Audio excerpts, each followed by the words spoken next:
Alrighty, we're now in 2022, the final year of the documentary. And as you know, this has been a long part, guys. So any of you who stuck this far, congratulations. Give yourself a pat on the back. We're now going to go into the best year probably out of them all, which is it's time to start 2022. On New Year's Day 2022, which is January 1st, I get to film and upload my very first ever Monster Jam pool table show. Doing Monster Jam shows on my pool table had always been something I've been doing for a very long time.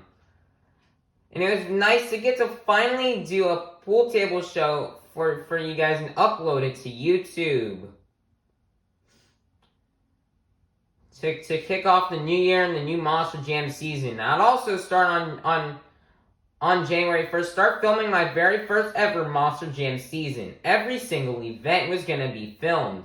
It was going to be a hard task and a very long one, but it was also going to be a lot of fun to film. I'm going to show you guys my Monster Jam season throughout doing shows on Monster Jam Steel Titans, Monster Jam Steel Titans 2, the pool table, and the Monster Dirt Arena. The month of February was now here, and it was time for Monster Jam at Raymond James Stadium in Tampa, Florida. First off, for the truck displays, I'd get to do my very first ever vlog of you guys for Monster Jam. And while I would go and do and attend one truck display, being Blue Thunder. This is my first truck display I'd attended in over 2 years. It was very nice to attend another truck display. As this was the only truck display I ended up attending was Blue Thunder. And I even got to vlog it for you viewers. While hanging out at the stadium on Thursday, I got to see quite a few trucks come in, such as Saigon Shaker, Bad Company, Overboard,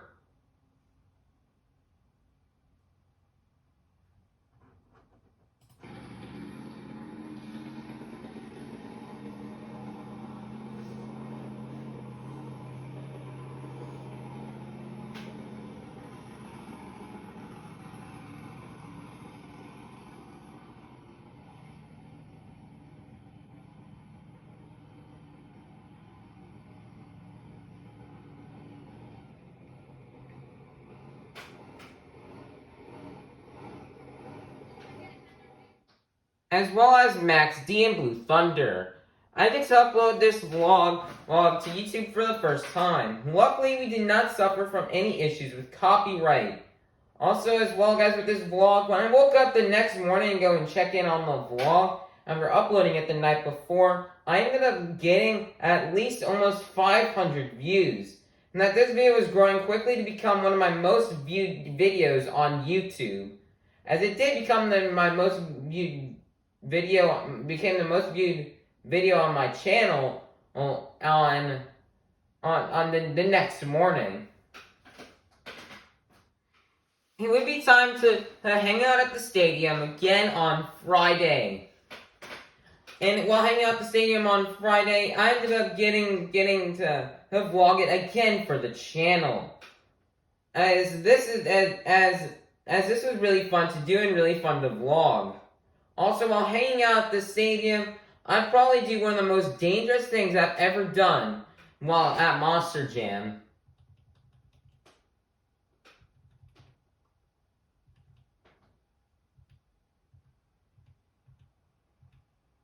As guys, my mom decided she needed to go use the bathroom and there was a park nearby from the stadium. But I decided to stay at Raymond James Stadium alone. Yes, guys, I was at the Raymond James Stadium all alone. But it did pay off, as luckily I did not get kidnapped, and I got to see both Bad Company and Overboard set up for practice. This is a very cool and very fun vlog I did for the channel that weekend in Tampa. To vlog for you guys and show you some of the stuff behind the scenes before the show even happens. And this is really where I started gaining, this vlog here at the stadium, and here's where I really started to gain some traction. as I would immediately notice that my sub rate was going up, to where I was gaining more subscribers. As well as guys getting bigger Monster Jam YouTubers to comment on my video. Like, if you were to go to my Friday at the Stadium vlog for Tampa this past last year, or you would see MonsterTruckReels commented on the video. So it was very nice to see that I started gaining traction, and in that actual Monster Jam, big Monster Truck YouTubers, like MonsterTruckReels, who was just half the size of subscribers that when he is now, commenting on my video. So it was very cool. At this Tampa show, there would be no new bodies, but John Gordon would run the Hardy body, as well as Overboard would run the Steps body, and Colvinard would run Adam Anderson on the back of Black Pearl. Also, Bad Company, Overboard, and Black Pearl were all running Scott Hartsock decals, such as Jamie Garner had a decal on the roof and on the tailgate of his truck. Okay, Scott Hartsock. John Gordon ran a tailgate for Scott Hartsock, as well as Overboard, Black Pearl, and Bad Company, all running flags in dedication to Scott Hartsock. They mainly did this since this was Tampa and this was Scott's home stadium, and so they decided to want to tribute to him by running special stuff to celebrate him and remember him.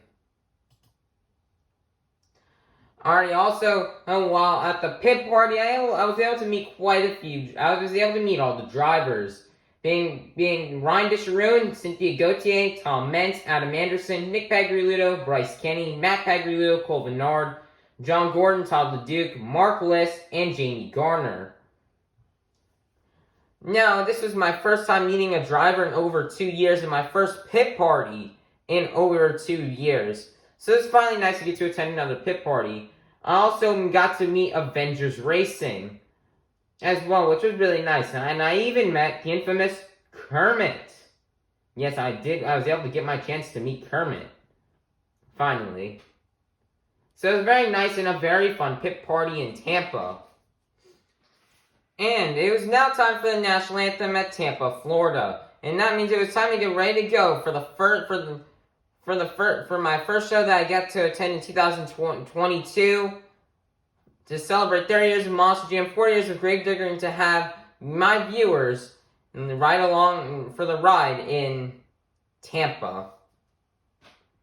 In the first race of round 1, things would already get interesting between Ryan Disharoon and Saigon Shaker and John Gordon in Bad Company. And this year, John Gordon has the lead with Ryan Disharoon suffering truck problems. But as you're about to see here, John Gordon would end up getting a 5-second penalty for not getting all 4 BKTs across the race lane, allowing for Ryan Disharoon to get the win. In the racing finals, it would be between Todd LeDuc and Blue Thunder and Adam Anderson in Gravedigger. As they have both been really fast all night. As we can see right here, is currently dead even. Adam Anderson maybe with a slight lead. They're coming around to the final corner. Now you see right here, LeDuc goes just a tiny bit too wide, and Adam Anderson and Gravedigger would end up getting the racing win. In the skills challenge, there'd be 2 very good runs. The first coming from Bryce Kenny in the Great Clips Mohawk Warrior, who would end up going right here. He would go for a little stoppy right here attempt, which he would moonwalk up the ramp and come back down and combo it here into a little wheelie. Walks the wheelie almost across the pad right there. That was the first hit for Bryce Kenny. And then for the second hit,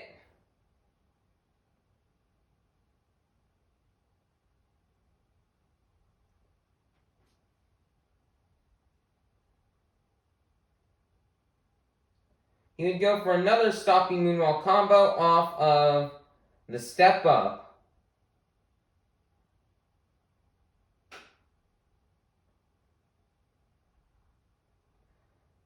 As he'd try to walk it up here, and then just combo it back down into a wheelie at the end. There would also be an awesome run from Adam Anderson in Gravedigger, as Adam Anderson in Gravedigger would go for a slap wheelie right here. As you see here, he would end up failing, but as in the second attempt, as we're going to see right here, he'd go for another slap wheelie again. He luckily got it this time. He was on one wheelie, came down and close to the jammer, hit it, and was able to get a nice save. Oh yeah, I almost forgot, but Tall Duke also had a really good run in Blue Thunder.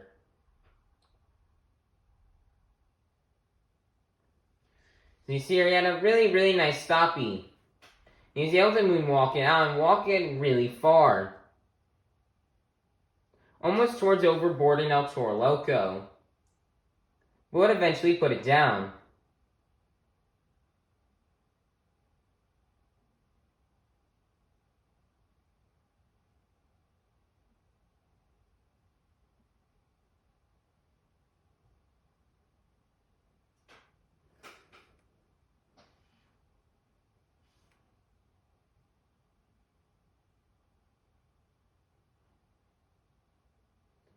Then the Duke would come over here and he was gonna line up here for a bicycle.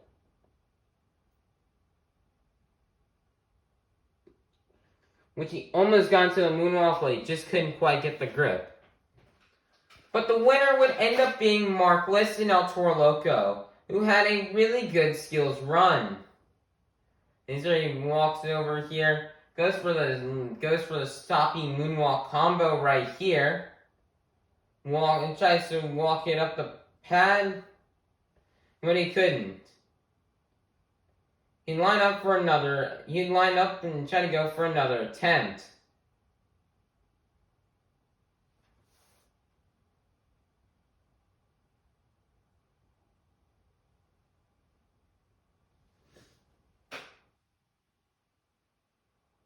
He'd go for the attempt this time, but luckily he would do really better. And this here, he'd just blow the smoke out of the nostrils.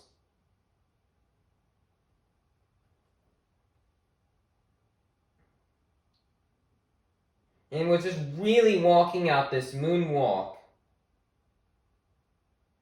As Mark Bliss had become really good at the moonwalks throughout the year and competing in stadiums last year, so he was a master at these. He did them really good and was able to get the skills challenge win. Nice job for Mark Bliss. In freestyle, there features several good runs, such as John Gordon in Bad Company, who would nail the backflip, and have a really good run representing for Scott Hartsock.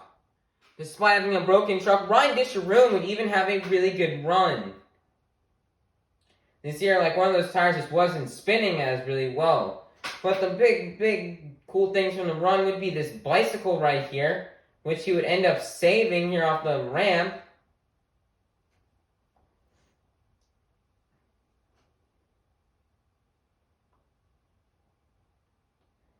And you see here Ryan Dishram going around here going for the log stack, which was really steep, which caused Cole Bernard to crash in skills, but it wouldn't cause Ryan Disharoon to crash.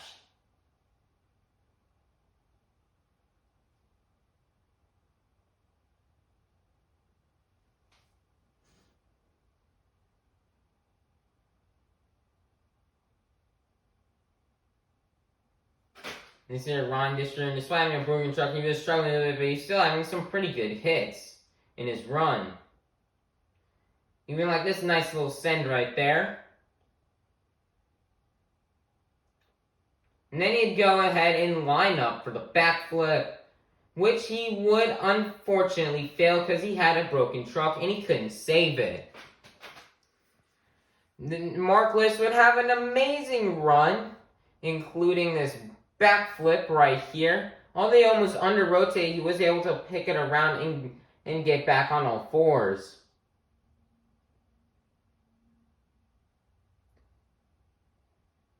Go for this jump right here, jump it right here. Nice jump there for Mark List.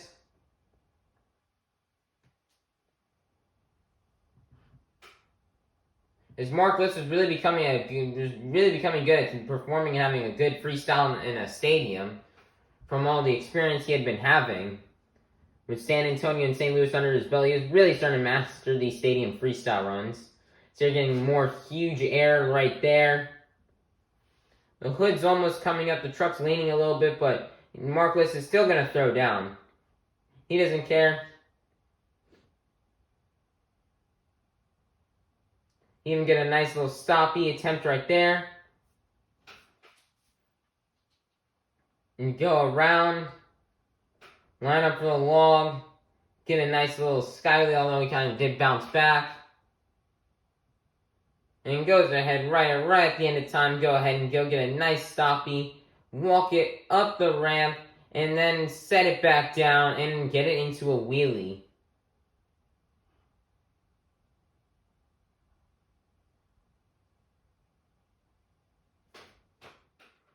Colvinard and the Black Pearl had an amazing run.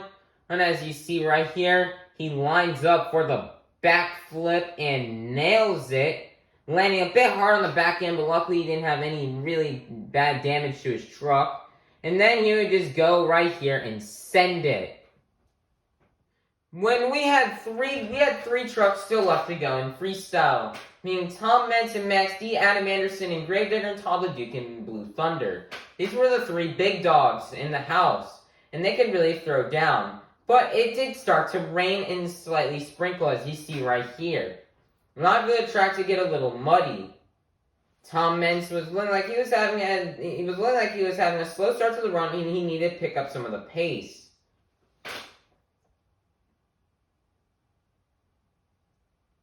He's gonna go for a nice little jump right there. Almost tries to get into a stoppy, almost doing like a slap walk, but just did not work out. So here the rain is starting to really come down now at Raymond James Stadium.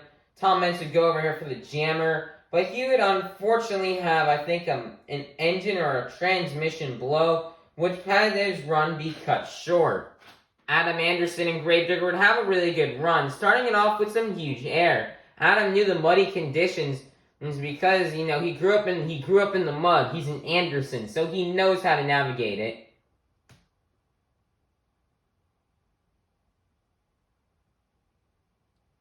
Adam would go for a send right here.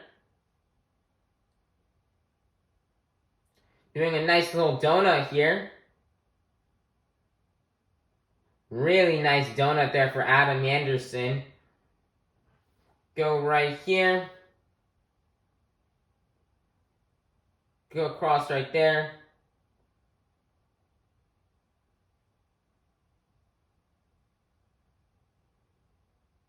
Big air right there. Almost getting a little slack wheelie right there.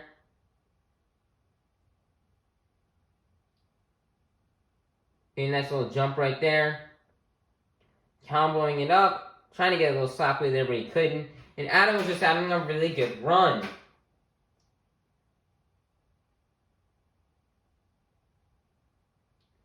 Nice big air there for Adam Anderson.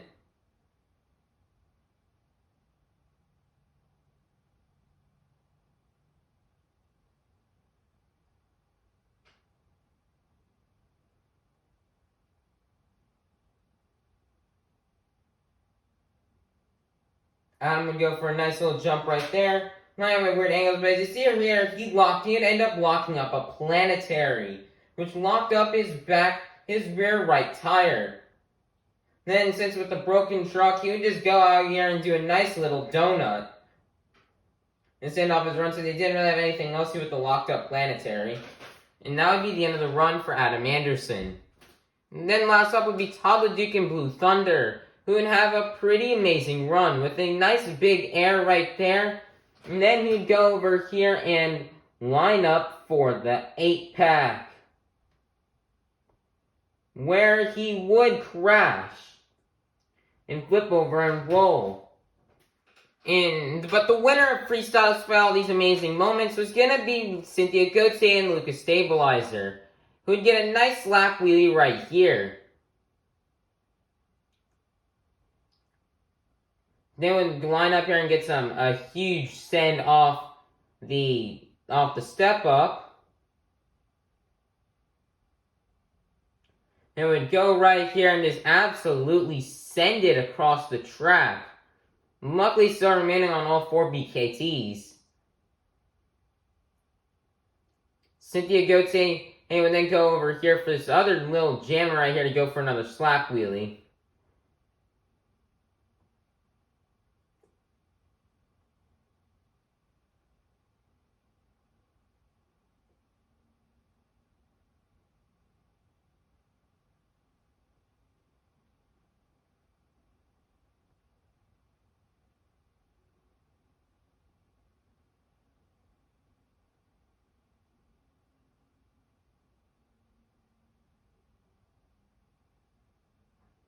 Some big air right there for Cynthia.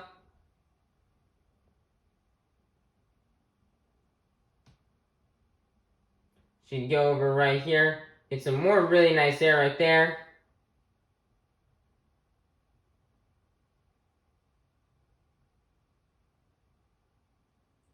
Then she'd go down here and line up for the backflip. And she failed to win in St. Louis just 2 weeks earlier, but Cynthia Gauthier this time around would nail the backflip and end up winning freestyle with a pretty nice run. Though some say Mark Lish should have won, it was still, but still Cynthia still had a really good run with some nice momentum and would get the win. But your freestyle winner would end up, but not freestyle, but your overall event championship winner would be Adam Anderson in Gravedigger.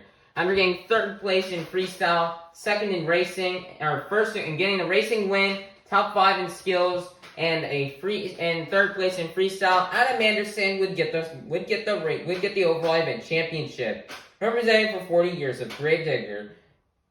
This was very nice for Adam to do. This ending up uploading the full show to Tampa to YouTube. And this would be my first ever time uploading a full Monster Jam show to YouTube.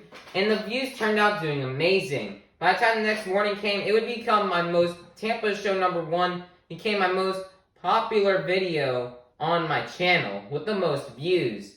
And to this day, currently right now, it is my 2nd most viewed video on my channel with 10,000 views. My most viewed video on this channel would be covered in just 2 months later. But we still gotta get back to see what happened during Tampa show #2. It was time for show 2 in Tampa. To kick things off in racing, it would be time for round 1. Between Cynthia Gauthier and Lucas Stabilizer versus Ryan Deshroon and Saigon Shaker. Luckily it wasn't hot out at show 2 because there was no sun, it was a really cloudy day. Also, this was probably the closest seats I've probably ever gotten to a Monster Jam show so far. As here, the race would start. We got Lucas Stabilizer versus Saigon Shaker. It looks like Saigon Shaker had got the truck fixed up from last night and was having a really fast pass. Then it looks like right here, Cynthia Gauthier, it goes around the corner. Ryan Deshroon gets a 5-second penalty, and so did Cynthia Gauthier. They both got 5-second penalties, and Ryan Deshroon would end up getting the win. In the last race of round 1, it would be between John Gordon and Bad Company versus Adam Anderson and Gravedigger. This race was super interesting to watch because Adam Anderson had looked like he had blown a motor or a transmission right here, making his truck go really slow as he was broken. Adam was the fastest racer without a doubt on the tour. And now it looks like he's having mechanical gremlins, which allowed for John Gordon and Bad Company to get an upset win to defeat Adam. Next, then, to kick off round 2, there would be a very interesting race between Tom Mentz and Ryan Deshroon. So your things are going pretty normal. Mentz did make a tiny mistake right there, which gave Ryan Deshroon a bit of a lead. And then as they were coming across the finish line, it would be really close between Tom and Ryan Deshroon. And Tom would go really crazy, almost like spin out over there towards the wall. Although he didn't get it on camera, Tom did spin out and almost like hit the wall over there. And this was a really close race as well, as it was hard to see who won. But barely the winner was Tom Mentz and Max D defeating Ryan Deshroon. It would be time for the finals in racing. It would be between Todd LeDuc and Blue Thunder and Bryce Kenny and the Great Clips and Mohawk Warrior. And Sierra LeDuc has been fast all night, or all day, I should say, and LeDuc would just continue on going super fast here around the corners, and LeDuc would end up getting the racing win to defeat Bryce Kenny. In the Great Clip Skills Challenge, there would be many interesting runs, such as one from Cynthia Gauthier and the Lucas Stabilizer, who would go and get a sky wheelie, and almost rolled it, but would walk it around on one tire, with a very nice move. Adam Anderson would also have a really good skills run, especially when he would get the truck fixed, and was ready to come out for some redemption.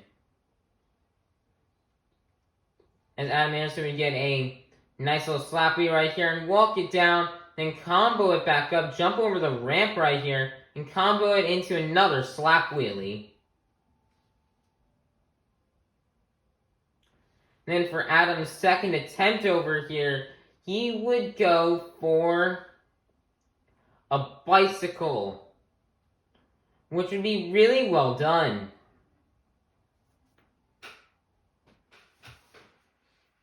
And then with an amazing skills challenge run would also come from Todd LeDuc and Blue Thunder, who would first come up here on the step-up ramp and get a nice stoppy moonwalk combo.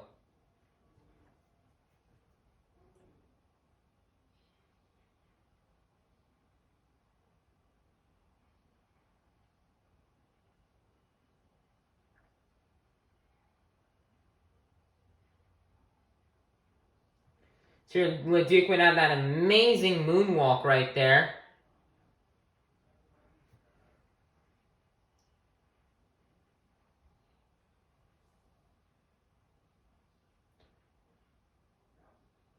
And then LeDuc would go for a bicycle right here, which would be very nice.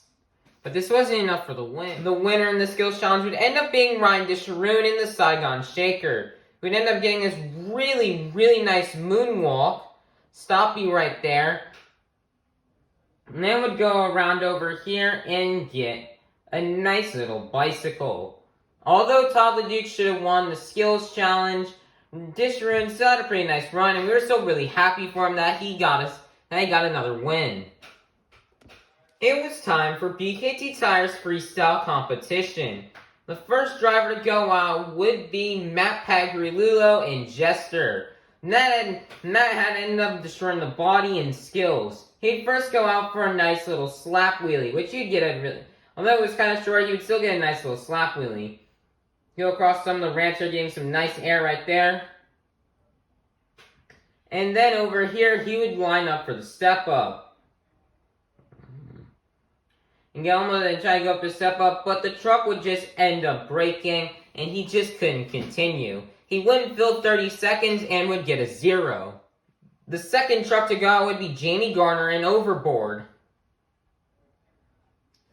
After getting shut off for a sponsor card that was dangling, and the officials had to remove, Jamie Garner would go for his nice little send right here, but unfortunately break a 4-link bar. He'd get an 8.171 and would take the lead from Matt Pagrilulo. Third truck to go out would be Nick Pagrilulo and Kraken, who would get shut off right there and had 17 seconds left. So what he ended up doing is he would go out and just absolutely send it right there and get big air and would get a nice save. And then he would line up over here for the backflip and would nail it. He would get a 9.769, good enough for the lead to take it from Jamie Garner. Fourth out would be Tom Menson Max D. Yeah, Tom Menson was supposed to go first, but yeah, he had some truck issues and had to go out later. Tom Menson would go up and line up for the backflip right here and would nail it. Tom was having a pretty good run so far. And then after this, he would get shut down. But luckily, he would get a chance to refire. He would go for a little jump right there and go towards the step up.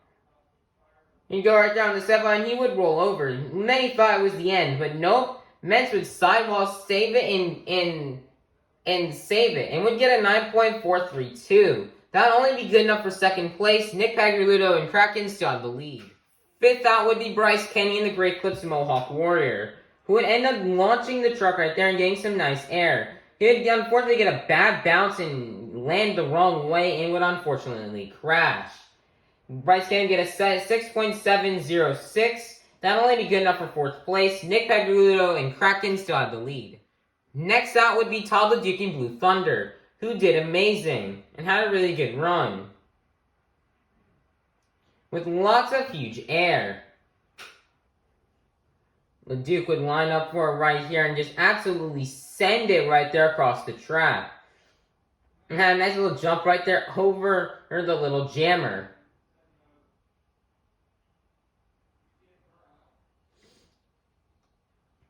The Duke would then go get some nice air right there.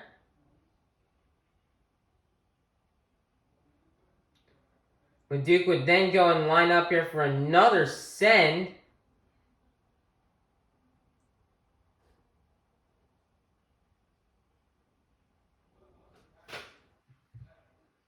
The Duke would then do some, he would stop hitting stuff and take a kind of a weird route to the backflip. At the backflip ramp, the Duke would line up for it and would nail it, but break the back end of his truck. He'd get an 8.652, 9 up for the lead. Nick Pagliulo and Kraken still had the lead. Next out would be Colvinard and the Black Pearl, who would line up for the backflip. But he would unfortunately, he would nail it, but would land on the back end and destroy the back end of his truck. He'd get an 8.176, 9 up for the lead. The leader would still remain Nick Pagliulo and Kraken. Next out would be last night's freestyle champion Cynthia Gauthier and Lucas Stabilizer. Cynthia would get some huge air right there and have a really nice bounce. She would then go up right here and line up for the backflip, which Cynthia Gauthier would nail, but over-rotate and break the back end tie rods similar to Colvinard. She'd get a 9.057, good enough for third place. Your leader would still remain Nick Pagliulo and Kraken. Next out would be Ryan Disharoon and Saigon Shaker, who would go over here and unlike the previous day, he would successfully nail the backflip. And then would go out and just absolutely send it right here. And Ryan Disharoon just had a really good run. Ryan Disharoon and Saigon Shaker to end up getting an 8.225. Your leaders still remained Nick Pagliulo and Kraken. Next out was Mark List and El Toro Loco, who had a pretty slow run, as well as having to get shut off because of a loose hanging body part. Mark List tried to go for the backflip, but would end up failing. He would get a 6.616, 9 up for the lead. Your leader would still remain Nick Pagliulo and Kraken. Next out would be John Gordon and Bad Company to be the second to last driver to go out. John Gordon was having a really good run with lots of huge air and had really good momentum going around the track. Nice slap wheelie right there.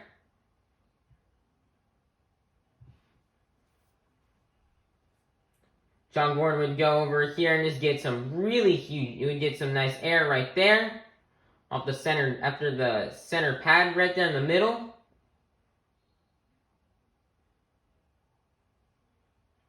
Nice, and John Gordon would go right here and get a nice slap wheelie.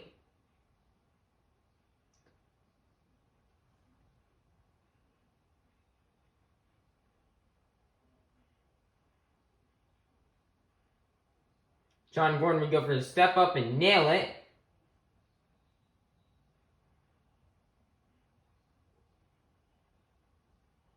Going over the 8-pack. Backflip ramp. And John Gordon was having just a really good run, representing for Scott Hartsock, the Florida native. He would then go right here and just get some huge air. Right there and a huge send. And then go up right here and just get some more huge air.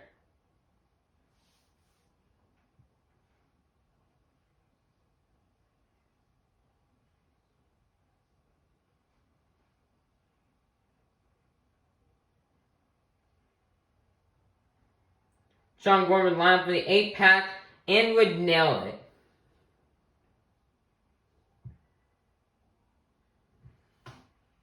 Then would go up a little step up right there.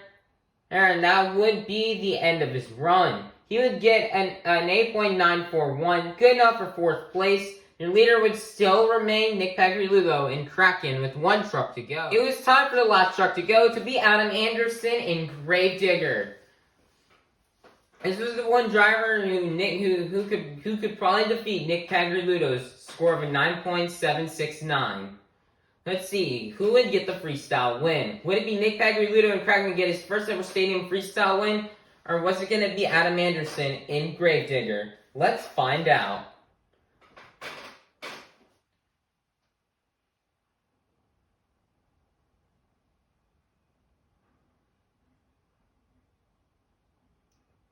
Adam Anderson would first go off right here and just get some huge air off of this ramp. He'd come down the ramp, and then he would come over here and just absolutely launch it right there. And then he'd get a crazy crash and save it after that huge air and send off the jammer. And Adam would get shut off. He unfortunately had some sort of electrical issue and could not refire. He would get a 0 because he did not complete 30 seconds.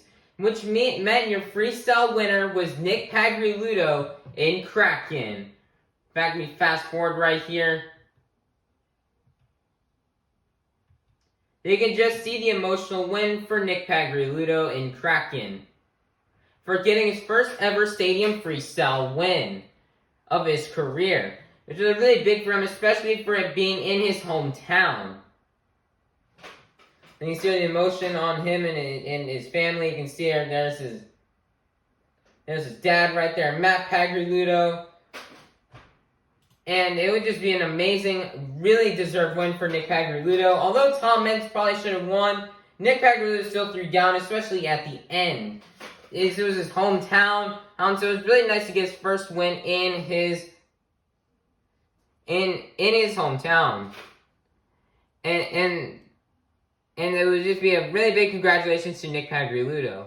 The overall event champion would end up being Todd LeDuc in Blue Thunder, who ended up winning racing, getting 4th in skills. I don't know how that happened. And I think he probably should have won skills. And then he would get 5th in freestyle. With a total of 29 points, Todd LeDuc would be your overall event champion. And that would conclude Tampa Show 2. And I would get the chance to upload it to YouTube. And which to this day almost has 5,000 views. This show in Tampa was definitely the best show I'd attended besides the World Finals. The Sunday afternoon show was without a doubt the best show I'd ever attended besides the World Finals 20 in Orlando. Everybody had good runs. 8 out of the 12 trucks attempted backflips. Only 1 failed, which was Mark List. Freestyle was amazing. Skills was amazing. Racing was amazing. And that'd be the end of probably to an amazing weekend in Tampa. And that would be it until Monster Jam World Finals in May.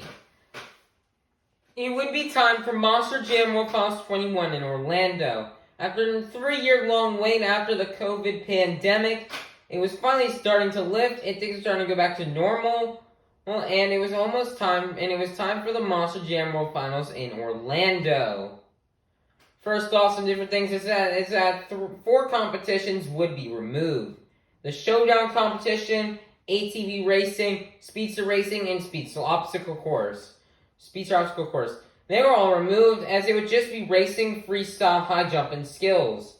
The main field lineup consisted of Jim Kohler and Avenger, John Gordon and Bad Company, Camden Murphy and Bakugan Dragonoid, Cole Venard and the Black Pearl, Todd LeDuc and Blue Thunder, Cody Saucier and Dragon, Tristan England and Earthshaker, Mark List and El Toro Loco, Adam Anderson and Gravedigger, Brandon Vincent and Gravedigger, Weston Anderson and Gravedigger, Tyler Meninga and Gravedigger, Kristen Anderson and Gravedigger, Bryce Kane and the Great Clips of Mohawk Warrior, Nick Pagriludo and Kraken, and Cynthia Gauthier and Lucas Stabilizer, Tom Menson, Max D, Corey Rummel and Megalodon, Charlie Pocket and Monster Mutt, Jamie Garner and Overboard, Caleb Blood and Soldier of Fortune, Ryan Anderson in Son of a Digger, powered by Hoonigan. Brandon Mahan in Whiplash. And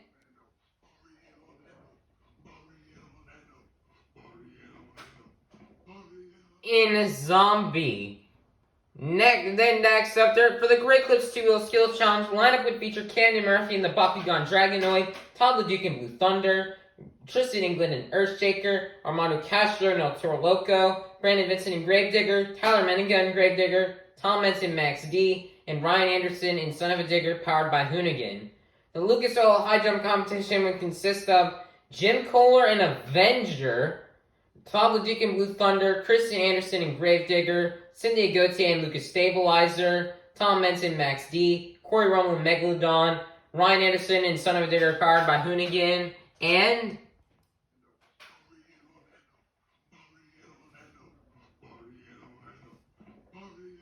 in Zombie. Now, before we end up going into the World Finals, we still have one huge accomplishment on YouTube that we have to discuss.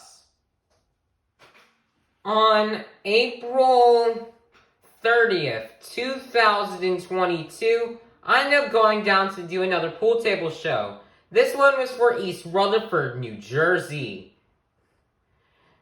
As with my stadium tour, yellow. But little did I know when I uploaded the video, it would go viral. Like, maybe even before World Finals even happened, which was less than a month later, this video got 100K views. And now, to this day, it's at 248K views, which is my most popular video ever. And this video is practically what carries most of my channel views.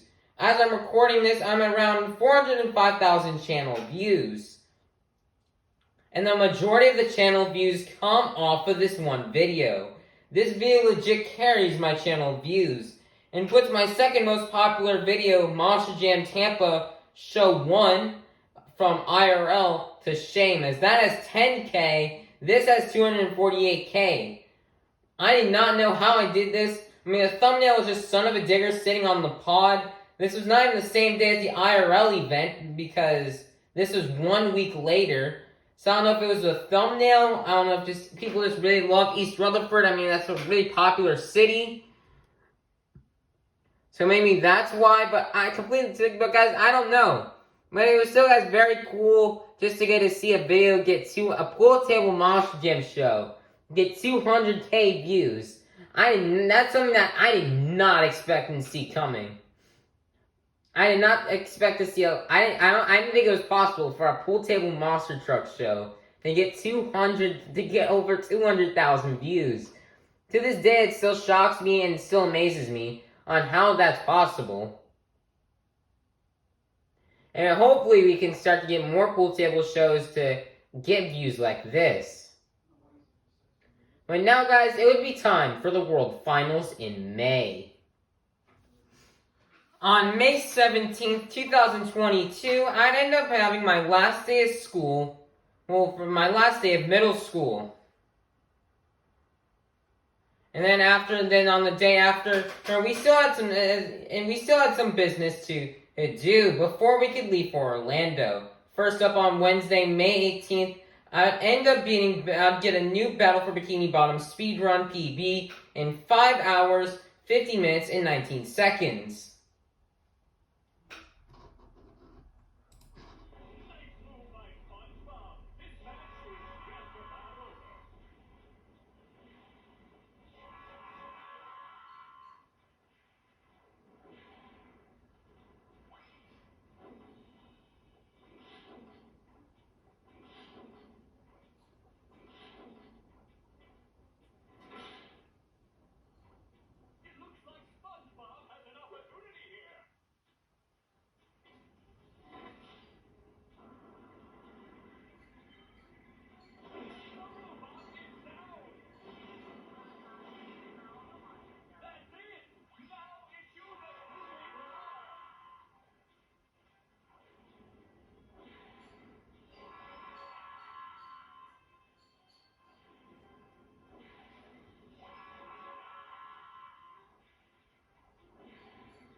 The next day, on May 19th, I did a run speed run in 15 minutes and 43 seconds, missing PB by 2 minutes.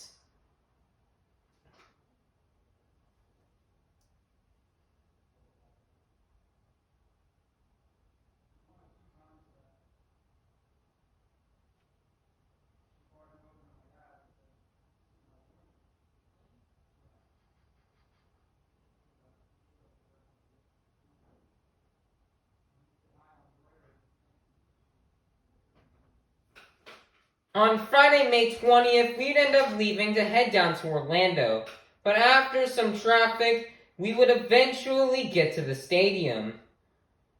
And guys, it was starting to get hyped to get ready for the Monster Jam World Finals. I ended up doing a vlog on Fridays. This would be my first ever Monster Jam World Finals I'd ever get to record, as I've never recorded a Monster Jam World Finals before and uploaded it to YouTube. So we ended up going to the stadium and hanging out there. Although it wouldn't be anything like Raymond James Stadium, because A, it's just not Raymond James Stadium, and B, it was kind of annoying with all these tarps on the fence displaying all these logos where we couldn't. It was hard to see. It was hard to see on the other side of the fence all the trucks. But we ended up having a very fun time hanging out at the stadium. Getting to see everything and getting hyped, ready for the weekend. It would be time on May 21st for the World Finals pit party. Although we were just getting out of our car when the officials were saying this is Monster Jam Finals 21 and the pit party was open, and we'd get to see a lot of brand new paint schemes. A lot more than what we saw at World Finals 20. First off, there are 4 brand new competing paint schemes for the competing drivers. Being Nick Pagliarulo and Kraken would debut a new chrome blue scheme. John Gordon and Bad Company would debut a new neon orange scheme. Jim Kohler and Avenger would have a silver and green, and it even glows in the dark, Avenger to represent 25th anniversary Avenger. Also, shout out to Jam Customs. I think he is one of the people who made the body. He was one of the artwork designers, on the body. So shout out to him. His link to his Instagram will be in the description. And then Jamie Garner and Overboard would run a chrome blue paint scheme. There would also be some new trucks for the Encore, such as this 30th anniversary stunt truck that has the 30 years Monster Jam logo, as well as a bunch of trucks from the Digger Encore. As Gravedigger ended up bringing back. Team Gravedigger ended up bringing back the red primer Gravedigger, but put on a CRD chassis instead of it being like a mud truck like it was. The original blue grain Gravedigger, the Legend, which is kind of a throwback and a tribute to Tony Farrell's Gravedigger Legend that he drove in 2011. We had the Grandma Gravedigger from the World Finals 18 Encore, the 25th anniversary Gravedigger. Unfortunately, we couldn't get the chrome one because the chrome body got destroyed at World Finals 8. And then the chrome purple 30th anniversary body. There'd also be 2 brand new paint schemes, with 2 non-competing trucks, being we have a candy apple red Jester, then as well as a medieval rust themed Vendetta. And then there'd be 3 new trucks that would appear. We had Emoji Strong, which was for Monster Jam, since they were doing bowling for St. Jude that weekend and as a charity. And then Calvin and his design, so they made that into a real life truck. We also got the brand new truck for Team Throttle Monster being Velociraptor, and then the brand new truck for Tomfoolery Motorsports being Recreation. Jim Kohler, since he was 25 years, he decided to also bring back 2 other old paint schemes and put them on the axe in the Brutus chassis because they weren't being used at all. Because Axe and Brutus weren't in the competition. So Jim Kohler ended up bringing back the World Finals 17 and the World Finals 18 of body. At the pit party on Saturday, I get to vlog it. And not only would they just put in there the pictures of that I got with the drivers, I actually filmed when I was talking to them. Which is something new and something I did not do, something that I did not do back in Tampa. I'd meet a lot of the competing drivers. I met all the drivers who were competing in the main field, except for the Gravedigger drivers, Ryan Anderson, Tom Meents, Bryce Kenny, Camden Murphy, and Corey Rummel. I even met some non-competing drivers like Matt Pagliuto, Michael Pagliuto, John Zimmer Jr., Zach Garner, Elvis Lainez, Armando Castro, just to name a few non-competing drivers I was able to get to meet. Some of the bigger things that ended up happening was, well guys, when I went to go see Jamie Garner in Overboard, and he would recognize me from Tampa, which is something really cool. It's really cool to have drivers recognize you. These drivers are traveling everywhere, doing pit parties a lot, meeting so many fans every single weekend. And like, the fact that Jamie Garner remembered who I am, despite after being 3 long months since Tampa, it was just really cool and really amazing. I mean, some people are easy to memorize and remember. People like Avengers Racing, or people in the community who have a larger presence on social media. Like people like Avengers Racing, MonsterTruckReels, MonsterTruckLord, TS-Senso4, and other community members who are just really big in the community. Of course, like if Wayne went through, like let's say, Ryan Anderson's line, Ryan Anderson's obviously gonna recognize that. But for somebody like me who didn't have as big as a social media presence at the time, it was really nice to get to see that a driver recognized me. I also, this event, I started to establish a part in the I started meeting a lot of community members, such as right here. I even got my chance to meet the one and only I got to meet Avengers Racing again, and Avengers Racing recognized me, which was really cool. I started to get and establish my place in the community, and started getting my voice heard. Like Wayne, I got to meet Avengers Racing. I also met MonsterJamOCD and Jesus Esparza. It was really nice to get to meet Jesus Esparza at the pit party. I even got to be in his vlog. So I had a fun time meeting all the community members. I had a really fun time doing the vlog. Despite it being a tiring vlog from like 11 a.m. to 5:30 p.m. and in the hot weather of Orlando, it was still really fun. I had a lot of fun meeting the drivers and meeting the community members.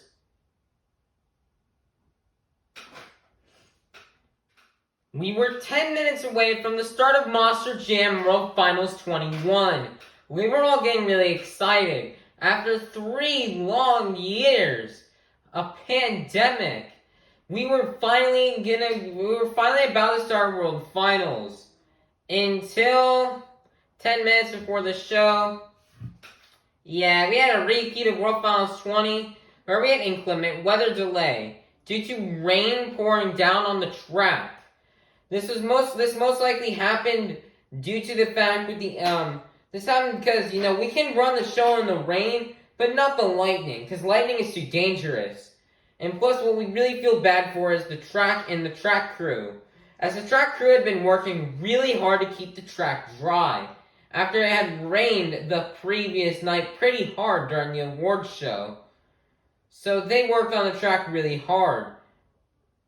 And then this ends up happening, allowing for the track crew to have to go out and work really hard. But luckily, guys, after over an hour and a half, or an hour, it would be time for the national anthem after an hour of delays.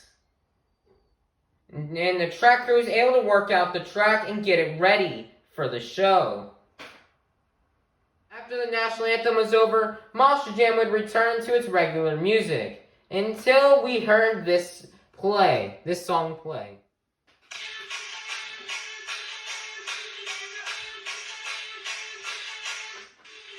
And when we heard this start playing, it was time for the 30th anniversary encore, which Tom Meents was going to attempt a reverse forward momentum backflip, which he'd go for right here, but he would unfortunately over, rotate, and fail, most likely due to the mud and the rain. After the encore and cleaning everything up, Lake Ranger Max D would come out onto the track to do a test pass after all the rain to make sure the track was good so it can begin racing. It looks like they completely forgot about the skills challenge. Most likely because they had mostly like, rain's probably coming, so we need to get the racing on. We can do skills tomorrow on a different track. So Blake Rainer would go for the pass right here. It was a little bit rough right there. He'd come over here and go under this and go under. He would then come around here, jump over the race lane right here, and then come around this big jump right here. Here, the over-under jump, which he would nail, going a bit down there, having a bit tough time on the turn, and Blake Ranger would successfully test out the track. The track was ready for racing. The first two trucks came out to the track, being Weston Anderson and Gravedigger and Jamie Garner and Overboard, as it was time to get the World Finals racing underway. It looks like they didn't have an intros either, most likely due to wanting to get the show on and running. So that's why they didn't have an intro. In round 2, things would start to get interesting. It would be between the first race of round 2 being Tom Minton Max D versus Weston Anderson and Gravedigger. It looked like right here, Weston Anderson would end up doing something wrong here, and he would go sliding in and slightly bump tap the wall, almost crashing it. Thankfully, he did not collide into Max D, or else that could have just been bad. There would also be several close races on this track.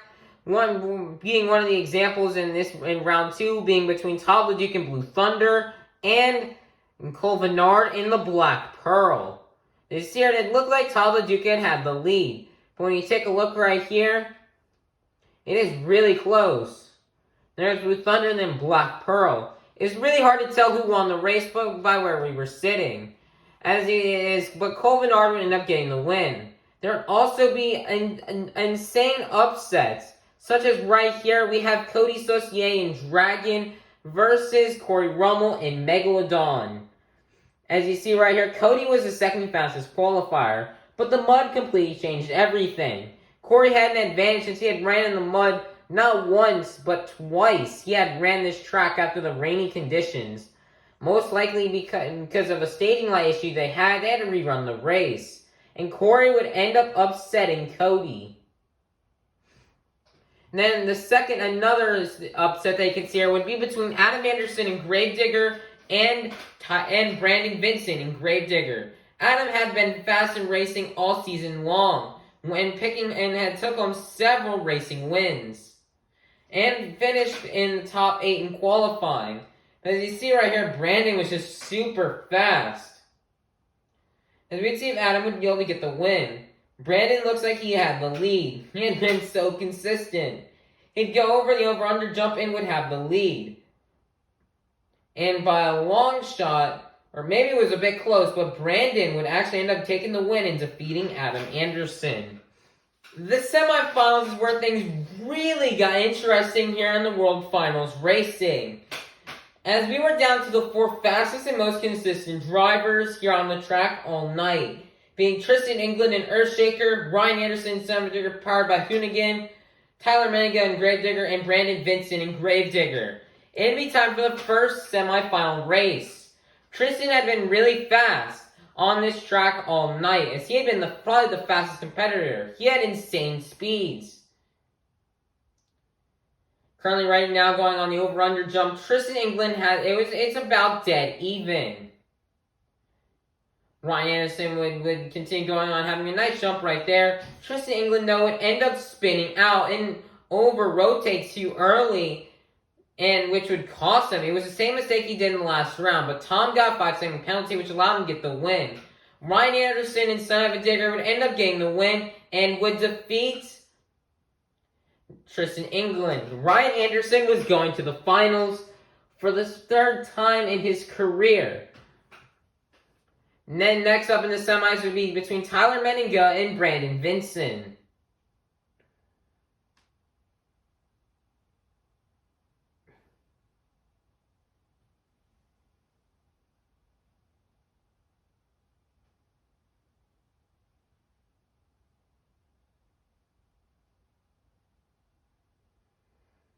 So they're having some issues with the staging lights right here. But the race was about to begin. Let's see who would go to the finals to face off against Ryan Anderson. As you see, Tyler was really slow off the line. Brandon Vincent already had the advantage. Brandon Vincent was in the lead. But right here, guys, Tyler Meniga's truck would end up breaking.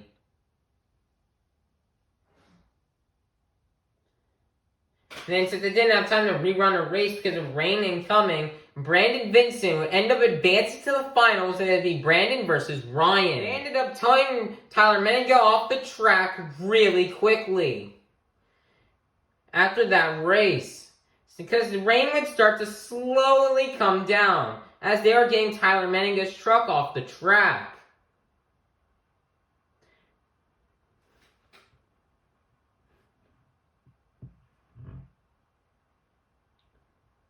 As you see here, the tractor team is going really fast and towing them very fast to the pits.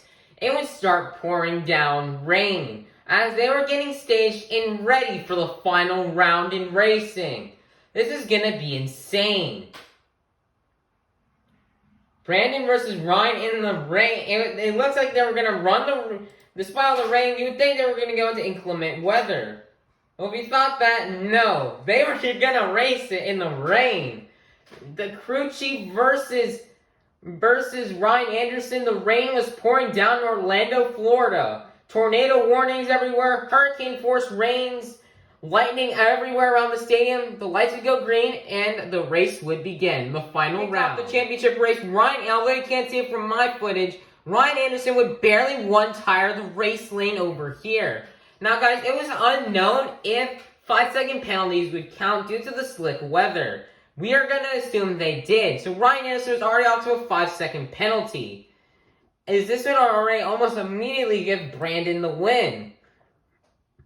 Ryan was coming around here on the over-under jump, which was really risky. He'd gone the over-under jump and he would slide perfectly where he can jump across the race lane right here. You were halfway through the race, but this other half was where the race really turned on. As you can see it right here, Ryan Anderson would end up going on right here and end up colliding into the Jersey barrier right here, and would end up getting a flat tire, and he spun out towards the wall, and he was done, and he had spun out, and he was shut off, and so the race was over. Now let's see what happens to Brandon Vincent. Brandon Vincent would go on the over-under jump. He would jump it, but he'd end up spinning out. He was going straight towards the wall. They were most likely going to shut him down, or he was going to hit it. Who was going to win the World Racing Championship? If Brandon crashed with Ryan Anderson as well. But luckily, he did not get shut off. He immediately put it into reverse, and once he got the truck turned around, he was directly facing towards the finish line. All he had to do was just mash the gas pedal and gas it over the finish line.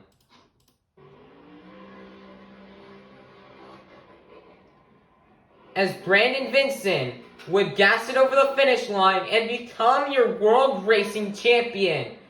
Absolute congratulations to Brandon Vincent on this win. Brandon Vincent had been the best driver probably on this track the entirety of the night. He ended up, he was really consistent. He made the corners. He was fast. He didn't make any mistakes. He was just so consistent on this track. And Brandon having one of the best seasons ever, even having lots of cool moments and dominating his series. This would be a really cool for Brandon Vincent to get the racing win. But after this, skills would end up getting postponed to tomorrow. Also, guys, here's a higher quality image. Here's a higher quality footage of the championship race. Also, credit to MonsterJamLord.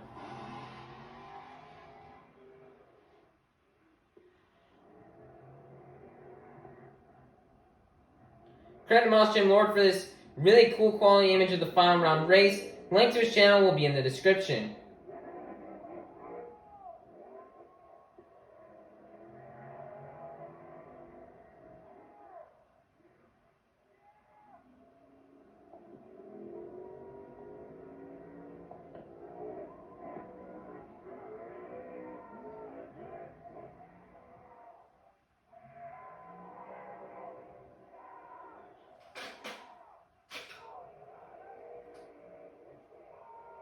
Ryan did try to make a push to get across the finish line, but he gets shut off again.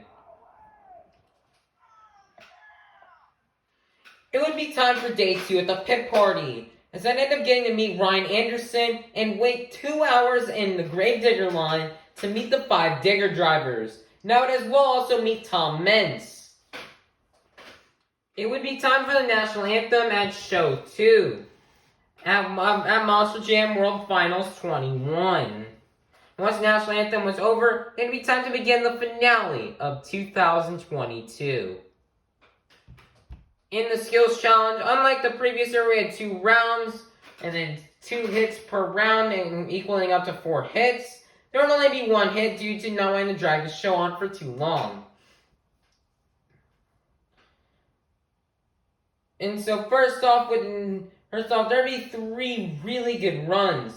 The first one would come from, well, mainly 2, but there would be this okay run from Tyler Menninga that somehow got second place, even though all these hits right here don't count of all these combos.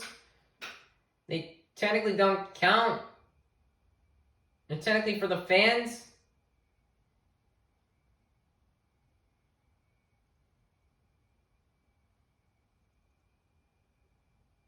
You can try to keep comboing it here. He tried comboing into a wheelie, but unfortunately he couldn't get into the wheelie, so he just drove in and jumped into a stoppie. Then he was able to get back to a wheelie here, but he would get a nice save though. But it doesn't count, because he set the truck on all 4s. But the really 2 amazing runs would come out of Ryan Anderson in Son of a Digger, powered by Hoonigan, who would end up going for who would go right here for Bicycle. Who would go for a bicycle right here. He would get a little sidewall. He would go on his lid. He would have thought he was over, but nope, he was somehow able to save it. I was really surprised when he saved it. I would have expected him to get shut down. I was surprised he ended up saving it.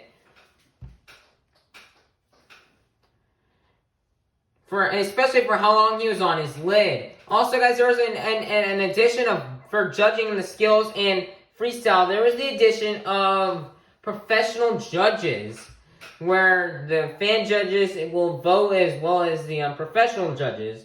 The 3 professional judges were Dennis Anderson, Scott Douglas, and Lindsey Reed. And so it'd be a mix between those 2. The average of those 2 would be, or the middle between those 2 would be your score. And so the judges were a little bit harsher than what we thought, with Ryan Anderson somehow getting 3rd somehow, despite that crazy move, which should have beaten Tyler Menninga. The fans were doing good though. They were doing pretty good in the scoring this time around. And Tom Meents and Max D would have a very, very amazing run, who would get a maximum moonwalk off the backflip ramp.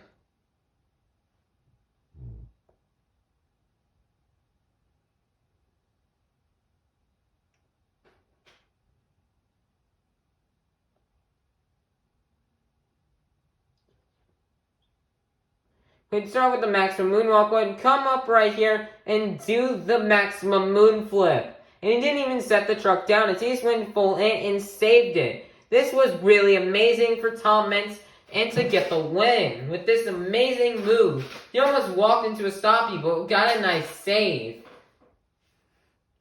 Tom Meents showing why he was a professor, and he would back up his skills win from last year and get his 13th World Finals Championship with that amazing move. Nice job for Tom, showing that he still got it. It would be time for the high jump competition. First out would be Jim Kohler, an Avenger, who would be running on Craig Champion's chassis, mainly because the Brutus chassis here, the chassis Craig Champion ran on in 2022, was the lightest out of all the Team Scream chassis, and he ended up running the World Finals 20 body, or the World Finals 19 body, or the World Finals 18 body. He would jump up and get a crazy crash right there. Thankfully, this wasn't the truck he was going to use for freestyle, or else that would have been bad. Jim Kohler was also okay after that wreck. Jim Kohler would get a 33.144 feet.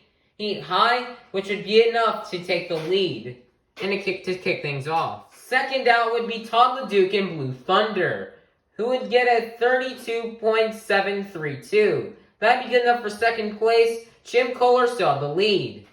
Next up, we've got Bari Musauer in Zombie.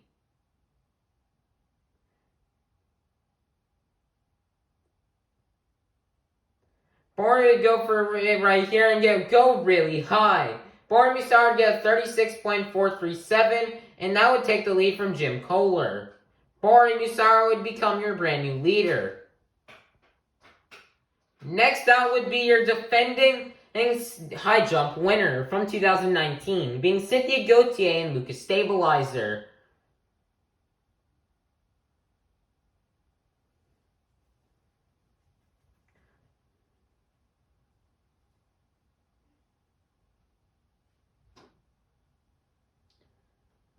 Cynthia Gauthier was lining up, trying to see if she can defend her championship.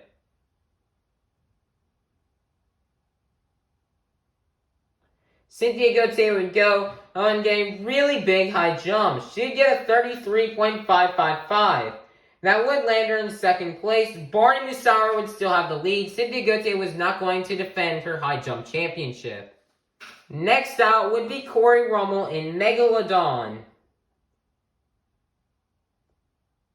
Despite running on a CRC chassis, which was the heaviest truck out of everybody there, he would still get a really high jump of a 35.511, which would be good enough for second place. Bari Musauer still had the lead. Next out would be your current high jump Guinness World Record holder, Kristen Anderson in Gravedigger.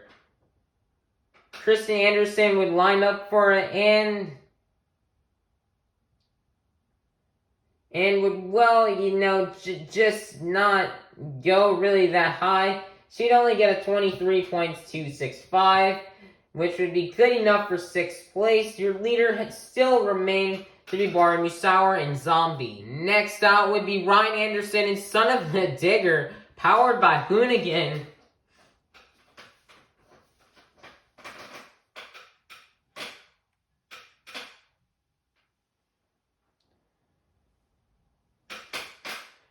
Ryan Anderson would go for the high jump there.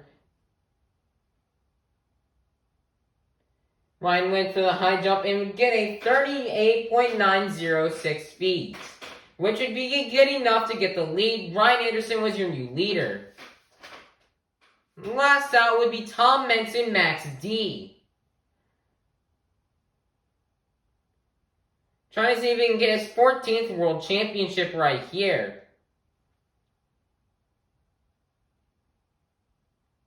Tom Mentz would get a 36.642 feet in the air, which is super close to winning, but which would mean he would get second place. Ryan Anderson would be your high jump champion. And to this day, Ryan Anderson still has the record for the highest jump in a monster truck, as Ryan Anderson would win the high jump championship and get his third ever world championship. So a very nice job there for Ryan for getting a world championship. It would be time for freestyle with the intros. As it would be very nice to get to see all the trucks come roaring out onto the track, ready for freestyle.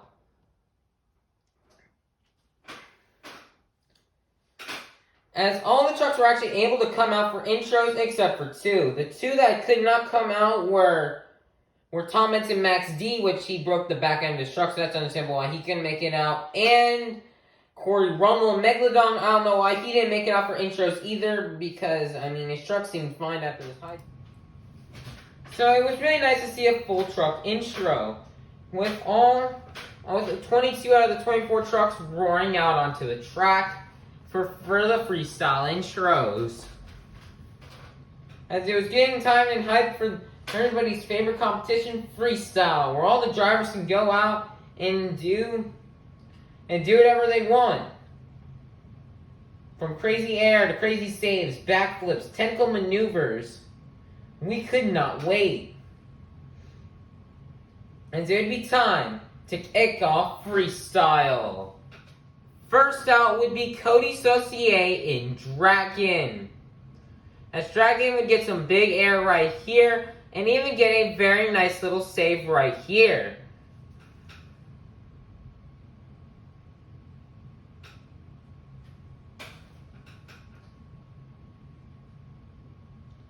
Cody would then line up to go over the bus right here. Get a nice little slap wheelie. Go over that.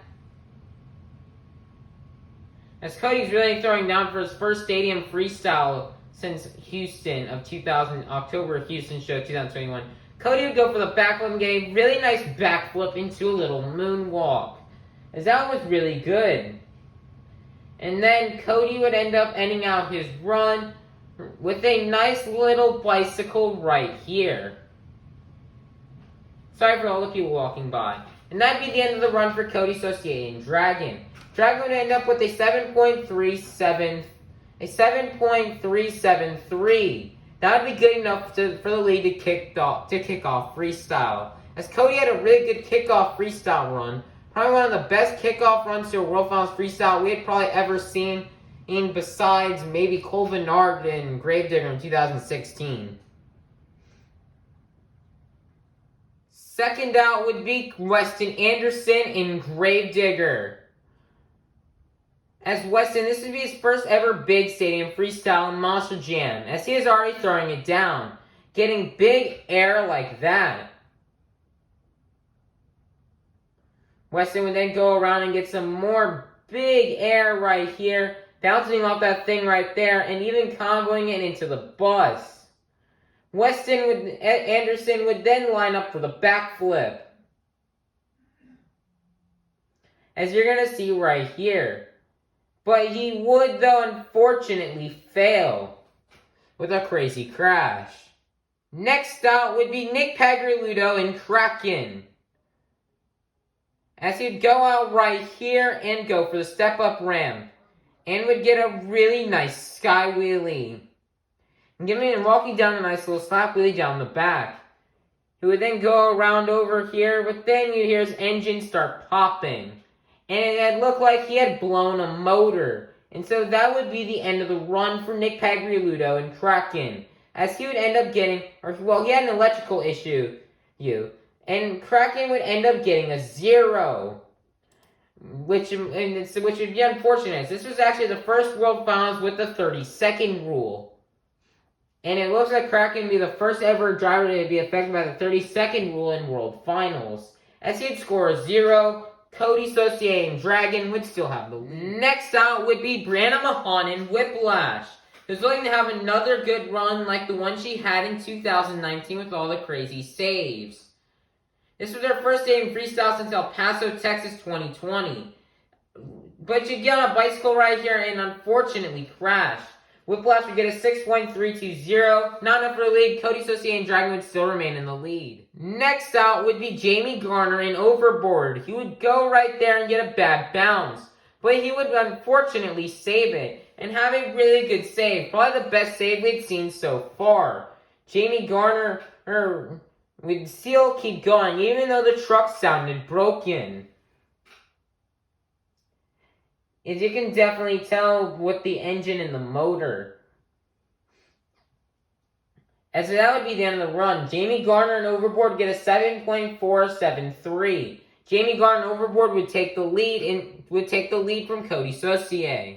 Next out would be your World Racing Champion, Brandon Vincent in Gravedigger. But he unfortunately go for one jump and done, as he'd break a wheel and get a 0. Next was really unfortunate for Brandon, especially after having a racing win. It looks like his truck was just put through a lot that weekend in Orlando. From winning the World Racing Championship in the rain, with it being pouring down rain, and he lost second gear from his crash in skills when he tried to do the maximum moon flip. His truck had just been through a lot, and it just gave out and broke. But this would be really unfortunate for the World Racing Champion, Brandon Vincent. Next out would be Bryce Kenny in the Great Clips Mohawk Warrior, who's starting to have a good run similar to the one he had in 2019. Bryce would go around here and line up here for the step up. As he'd go get some huge air, but he just got a bad bounce and broke the truck right there and would unfortunately crash. Bryce can't even get a 6.727, not enough for the lead. Your leader would still remain Jamie Garner and Overboard. Next out would be Charlie Pauken in Monster Mud, who would go up for the step up right there and get some pretty big air. He would then line up for the backflip and would nail it. Charlie Pauken would then turn around on out of the backflip and get a nice little jump right here and try to combo it right there into a little stoppy. Charlie Pauken would then get a nice jump right here. And Charlie Pauken would go right here for this jump right here. He'd get some big air, and then bounce off that little circular thing in the middle, and would just bounce in and land on the nose and save it. And his truck was still good, and he kept going. He would go for the jump right here, hit that, and then he would go for like an old Dan Evans move of I think from the old school days when Dan Evans and Michael Vollers used to do a lot, which was the reverse move. He'd do a reverse move over there, truly bringing back nostalgia to all the older Monster Jam fans who were around during the early 2000s. He'd then go for another jump right there, go over the step up, go over here for this jump, get some pretty nice air,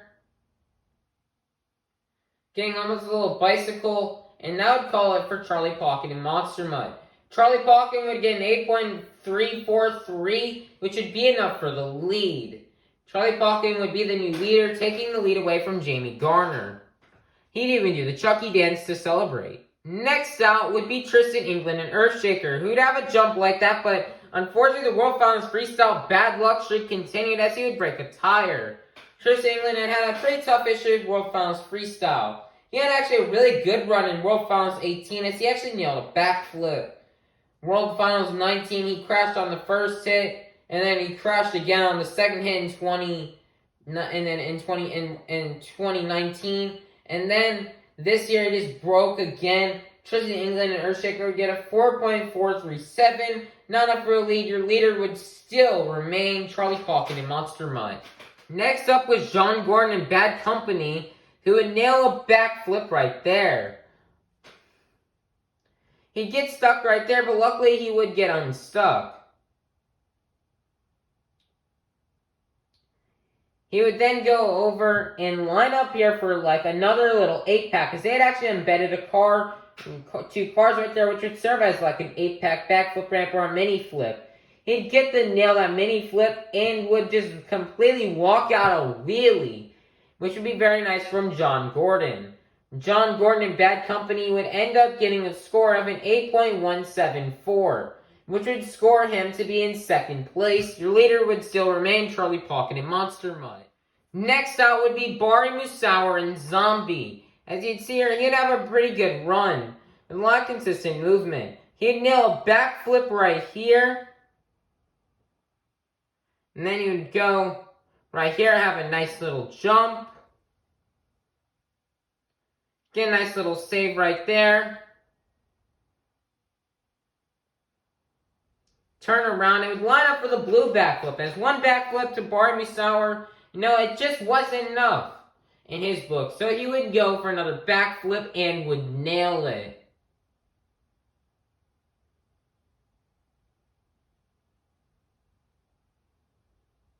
Bari Musauer would then turn around and then just go for a gigantic launch off of this step-up ramp right here. Luckily, though, this time Bari wouldn't, unlike Bryce Kenny, he wouldn't crash or damage the truck. So the truck really remained intact, and then Bari, to end off his run, would just get a nice little donut. Bari would get a score of a 7.934, good enough for, I believe, third place. Your leader would still remain Charlie Pauken in Monster Mud. Next out would be Kristen Anderson in Gravedigger. He'd go for a jump right there and almost crash it, but would get a really nice save right there. She would then turn around, go around the bus, go over to this little pod right here, jump it.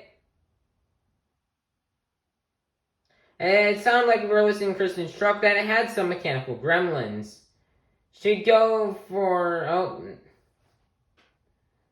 another little jump right there. Go for a jump over the buses.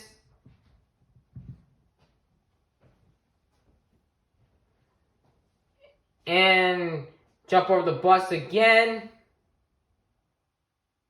And then Kristen would jump right here. But unfortunately, she would go around right here. Trying to do a donut, but would just end up crashing. Kristen Anderson would get a 6.515, which wouldn't be enough for the lead. Your leaders still remain Charlie Palkin and Monster Mutt. After Kristen Anderson, we would be halfway through the field. Kayla Blood would go over here and line up for the backflip, as she'd be the 13th competitor out, and she would nail it.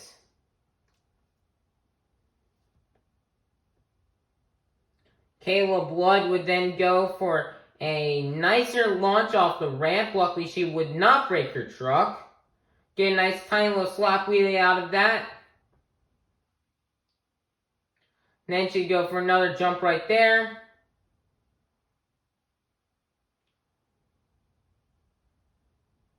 She'd go for a jump right there.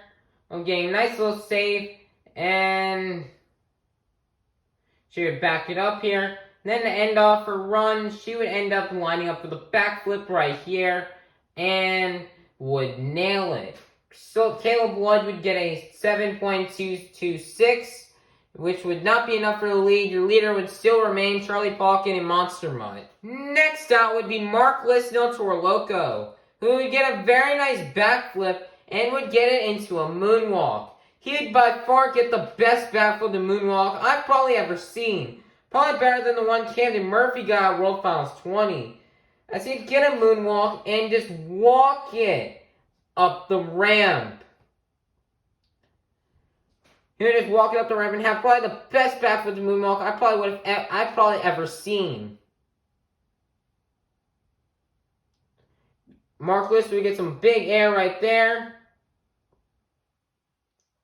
He'd get shut down, get refired, and then would line up for the backflip right here. But he would break the back end of his truck. Mark List would get an 8.070. Not enough for the lead. Your leader would still remain Charlie Palkin and Monster Mutt. Next out would be Jim Kohler, an Avenger representing for 25 years. Jim Kohler, though, he was having a really good run. So he was on a pretty decent pace. Until he went for this jump right here where he'd get some huge air. But unfortunately the spindle didn't like that, and he'd break a spindle and the tire would come off. And there would be an unfortunate ending to the run for Jim Kohler, an Avenger. He'd get a 6.835, not enough for the lead. Hey, but at least for 25 years of Avenger, he got his own pond. And of course, keeping World Finals tradition, although there was no pond in this freestyle track, although there should have been, he jumped to the pond right there. And I wish I could have joined them jumping into the pond right there, because, it was really hot out in Orlando that day.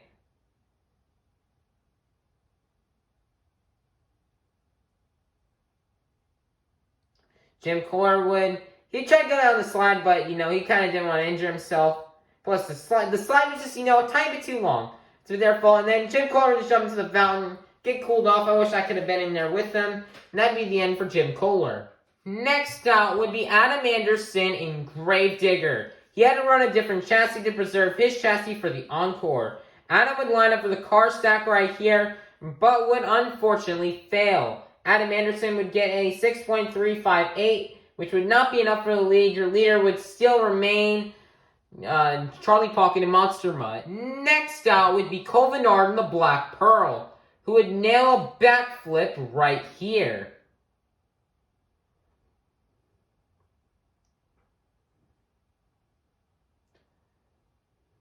And then would go right here and do another jump.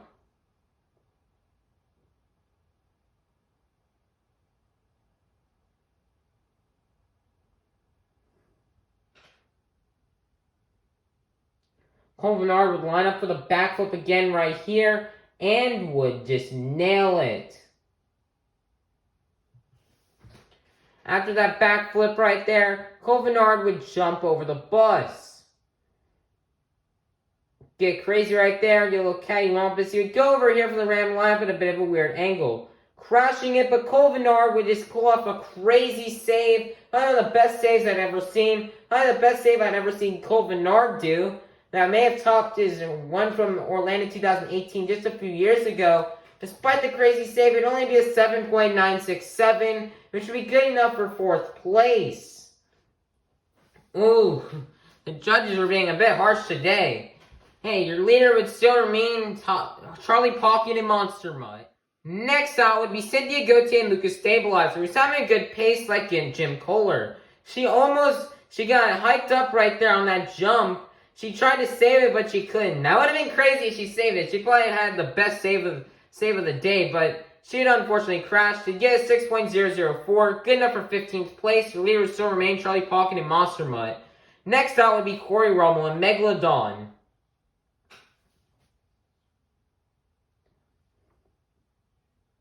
This Corey Rummel was just driving around the track, he could say swimming, I guess, since, he is a shark.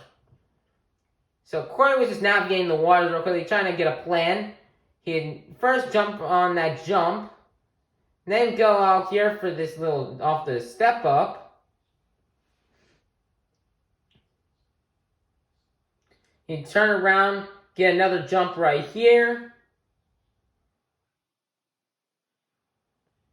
Turn over here, jump over the bus, but similar to his teammate, he would also break a spindle and break off his tire. He'd not fill 30 seconds, so he would get a 0. Your leader would still remain Charlie Pocket and Monster Mutt. It would be time for the final 5 trucks, being Todd LeDuc, Camden Murphy, Tyler Meniga, Tom Mentz, and Ryan Anderson. All these drivers were capable of taking the lead from Charlie Pocket.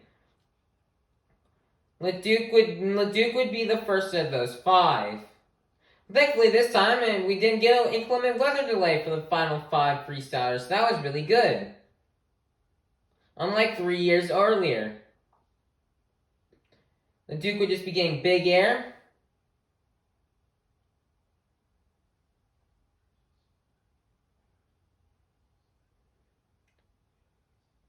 Jump right there.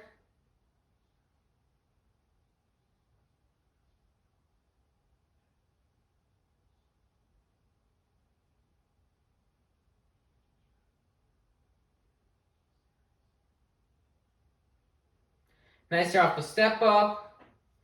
LeDuc would turn around right here and just get a nice send off of that ramp right there.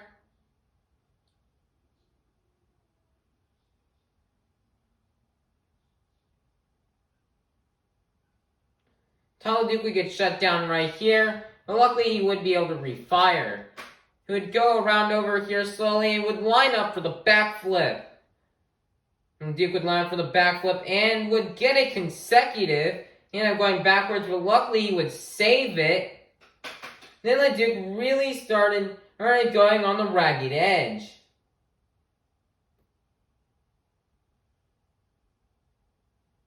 He would turn around, get some nice air right there.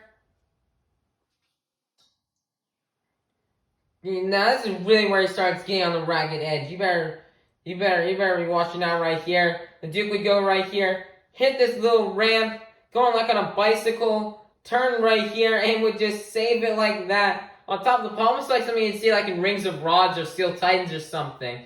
Despite that crazy run from LeDuc, it'd only be a 7.981, which was only good enough for, at the time, which would only be good enough for 4th place. This was, the judges here, I bet all the fans were, a bit annoyed after that. It wasn't the fans, it was the professional judges. They were being a bit hard that day. It'd be time for the final 4. Next would be Camden Murphy and the Bakugan Dragonoid. Camden would get a nice little jump over the bus right here. He's hoping to get another high finish after his great freestyle from World Finals 20 just 3 years earlier.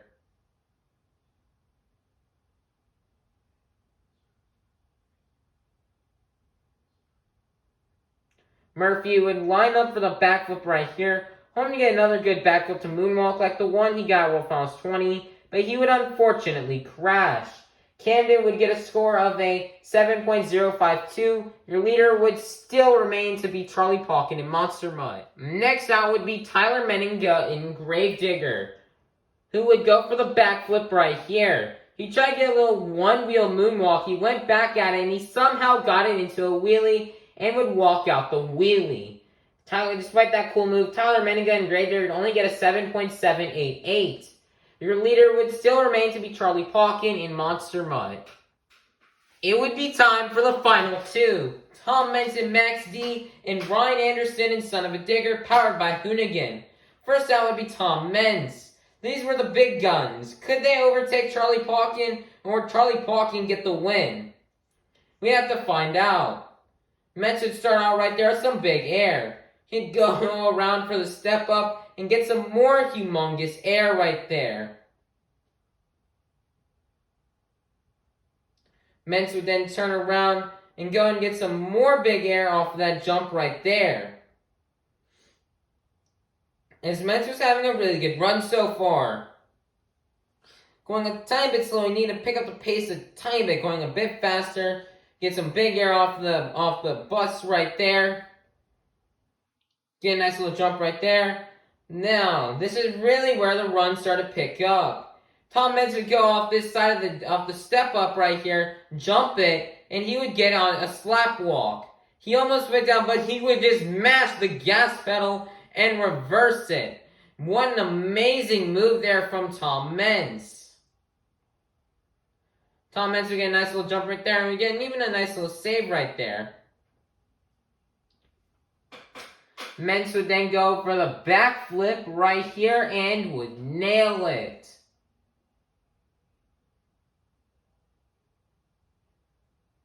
Meents would go over here, jump off there, and do almost like a pirouette or something over here, dancing it right there, getting a really amazing save.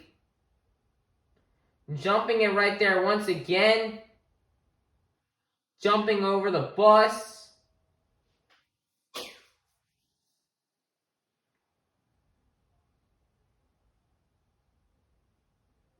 Would go over here, and it was looking like he was going to go for another backflip. In which he would nail. Meents would then just go for some donuts right here, just to end off his run. And that would end up being the end of the run for Tom Meents and Max D. Would this amazing run be able to defeat Charlie Pauken? Or would Charlie Pauken still get the lead? Let's find out. The scores would be locked in for Tom Meents and Max D. It'd be an 8.615. Meents had just taken the lead, as Meents was now in first place. What an amazing job, with one driver left to go, being Ryan Anderson and Son of a Digger, powered by Hoonigan.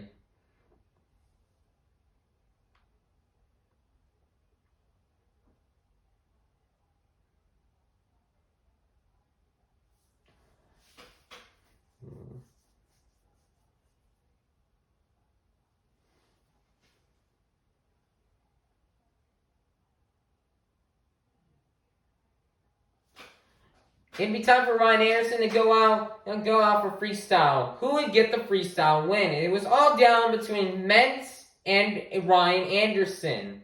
Who would get the win? It'd be time to start Ryan Anderson's freestyle. Ryan Anderson would start off by getting some huge air here right there off of the jammer. Ryan would then go off of not the jammer, but the step up. You'd then go over the bus, get a nice little slap wheelie. Jumping over the ramp right there. They should have put a fountain right there, by the way. That's just my opinion. would do another nice big air jump right there. Or a thing, jumping it right there. Ryan would then jump over the bus once again. Ryan was having a really good run. So far, Ryan Anderson was doing all the stuff Ryan Anderson would usually do. Ryan Anderson would go and line up for the backflip right here. He tried to moonwalk it, but he couldn't.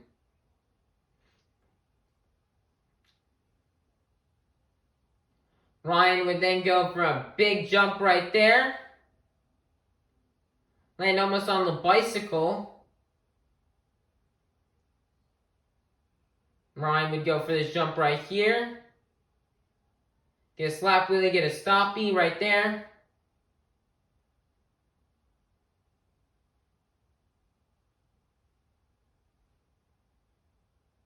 Ryan would then go for the jump right there. Ryan needs some big air right there.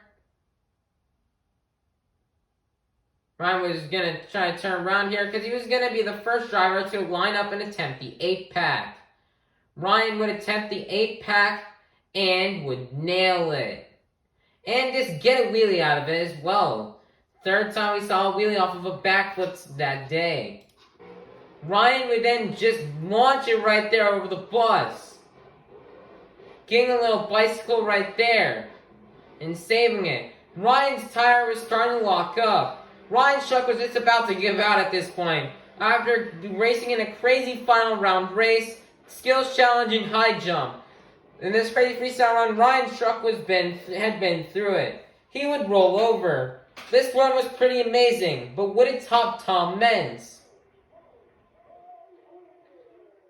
Ryan Anderson, and the score to beat would be as 8.615 from Tom Menz and Max D.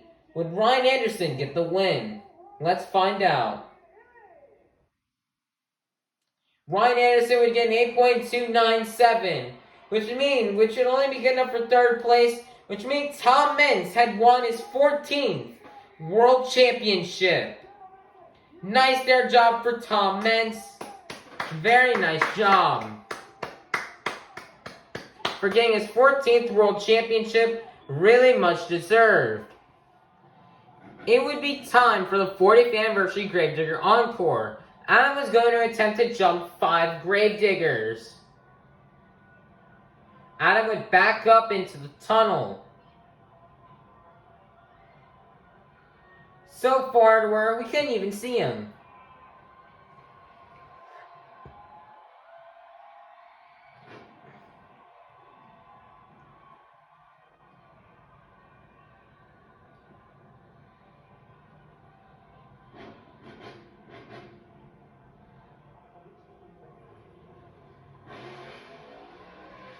Adam would go right here and get a very nice jump. It would successfully clear all 5 gravediggers. And we saw the fireworks go off. It would be the end of Monster Jam in Orlando, as that would be the end of the event. Guys, that would end Monster Jam World Finals in Orlando. This show was without a doubt the best Monster Jam show I had ever attended. I had so many fun memories there. Despite pouring rain or scorching heat, this will always probably go down to be one of the best events I'd ever attended. Every day I kind of wake up and part of me wishes I was at this event. It was just so much fun. It was a great way to kick off my summer break. My summer break start was just the start to my summer break was just amazing. From World Finals and BSBB Speedrun PBs, it was just amazing. All the fun times hanging out, the pit party, meeting all the community members, seeing Wayne, MonsterJamOCD, and Jesus Esparza, seeing all the crazy freestyles, seeing Tom Menz bring home his 14th World Championship, seeing Brandon Vincent win racing in the most insane final round in Monster Jam history. In my opinion, this will always go down to probably be the best World Finals ever. It's probably one of the best Monster Jam events I've ever attended. When I see this event and go to this event, I get so much nostalgia for such a fun memories, and get to share that with you guys online on the internet was just really cool and a really fun experience. As guys, this would mark the end of the documentary. 3 weeks later, I even got to film my first ever Monster Jam World Finals without any technical difficulties compared to the last one I did, and where I had where I had copyright issues. Although this event came with many difficulties in filming, I'd finally get a goal and achieve filming my very first ever Monster Jam World Finals. I'm filming on my pool table, which was something very nice. I had a lot of fun doing. I had a lot of fun doing for you guys. And filming this entire event. And this would be a huge accomplishment. In fact, the freestyle video has right now 5,000 views, which was just absolutely amazing.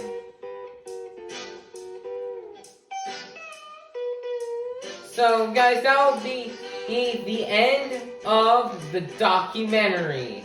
We would love to thank everybody for watching. Please be sure to like and subscribe, as we'll see you all in another video. Peace out. Well guys, you all thought that was the end. But we got a plot twist. We all thought it was the end of the documentary. But that was until that was until July 28th of 2021. On July 28th of 2021, I'd wake up in the morning and look up MonsterJam.com. And to the surprise, Monster Jam announced to go back to Camping World Stadium in Orlando. As this would be really, really cool to see it be announced. The original lineup for this show contained of Cole Bernard and the Black Pearl, Camden Murphy and the Bakugan Dragonoid, Adam Anderson and Gravedigger, Matt Pagriludo and Jester, Nick Pagriludo and Kraken, John Gordon and Bad Company, Lindsay Reed and Monster Dalmatian, Jamie Garner and Overboard, Ryan Anderson and Son of a Digger powered by Hoonigan, Brandon Budd and Wasted Nights, Markless, Del Toro Loco, and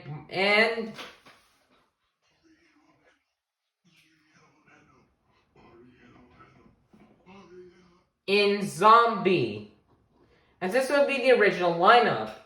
But then in the next month, in August, I get to find the rack on Instagram.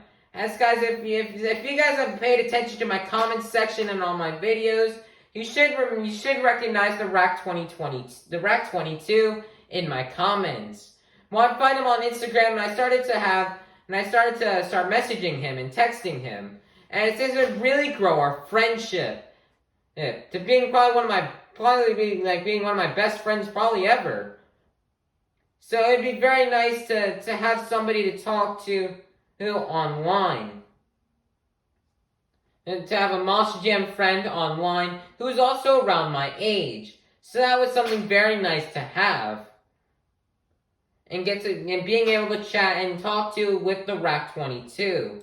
In September, or a month later, we'd end up getting the 2023 schedule announcement, which would feature the original Stadium Series Red lineup, which would feature Adam Anderson and Gravedigger, Tom Mintz and Max D, Caleb Blood and Soldier Fortune, Ken Murphy and Bakugan Dragonoid, Mike Christensen and Vendetta, David Olfer and Velociraptor, Matt Pagriludo and Jester, and Nick Pagriludo in Kraken. As this would be the 8 out of the 12 trucks that got announced during the schedule announcement. However, more would be announced with the Drivers' Summit. But however, though, in the following months, we'd get a huge lineup change for Orlando.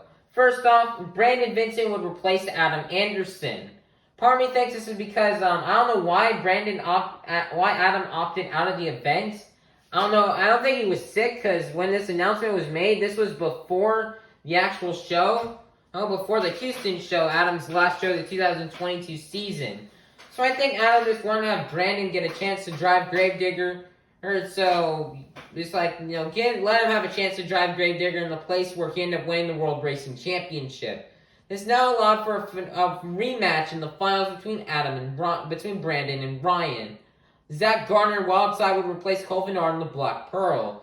Part of me thinks this is because the Overboard team ended up having a really busy October, with having Glendale on October 1st, Glendale October 15th, Wheatfield Lucas Oil Speedway, Wheatfield, Missouri Lucas Oil Speedway, October 22nd, and then Orlando on October 29th, and then early November was busy with Dayton, Ohio on November 5th and 6th. And most likely to save a trip to go from Wheatland, Missouri, just to go back to the shop to go unload Wildside and go get Black Pearl, then to drive to Orlando, and then to drive from Orlando to Indiana to get Wildside, then to go to Dayton, Ohio. I most likely assume that after Arlington, Texas, they went back to the shop in Indiana to go get Wildside for the Wheatland, Missouri show, Orlando, and Dayton. So that way they can save some trips going there and save some gas money. Then Michael Pagliuca would get a chance to drive Kraken. I don't know why Nick Pagliuca opted out of the event. Maybe it's because he just wanted to give a chance for Michael to drive in a stadium for his first time. This would be a stadium debut. And although he had driven a couple other times in arenas, being Duluth and Pensacola, driving Jester, they also probably wanted to have Matt get a chance to drive since he hadn't driven since when the Orlando show came. He hadn't driven since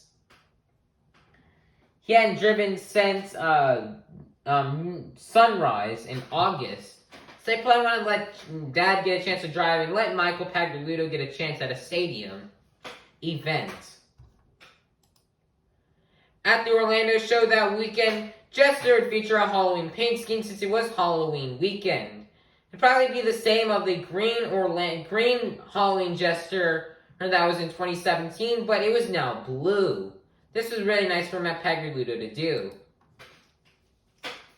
This will probably be one of the most interesting pit parties I've probably ever been to, and probably one of the most funnest ones.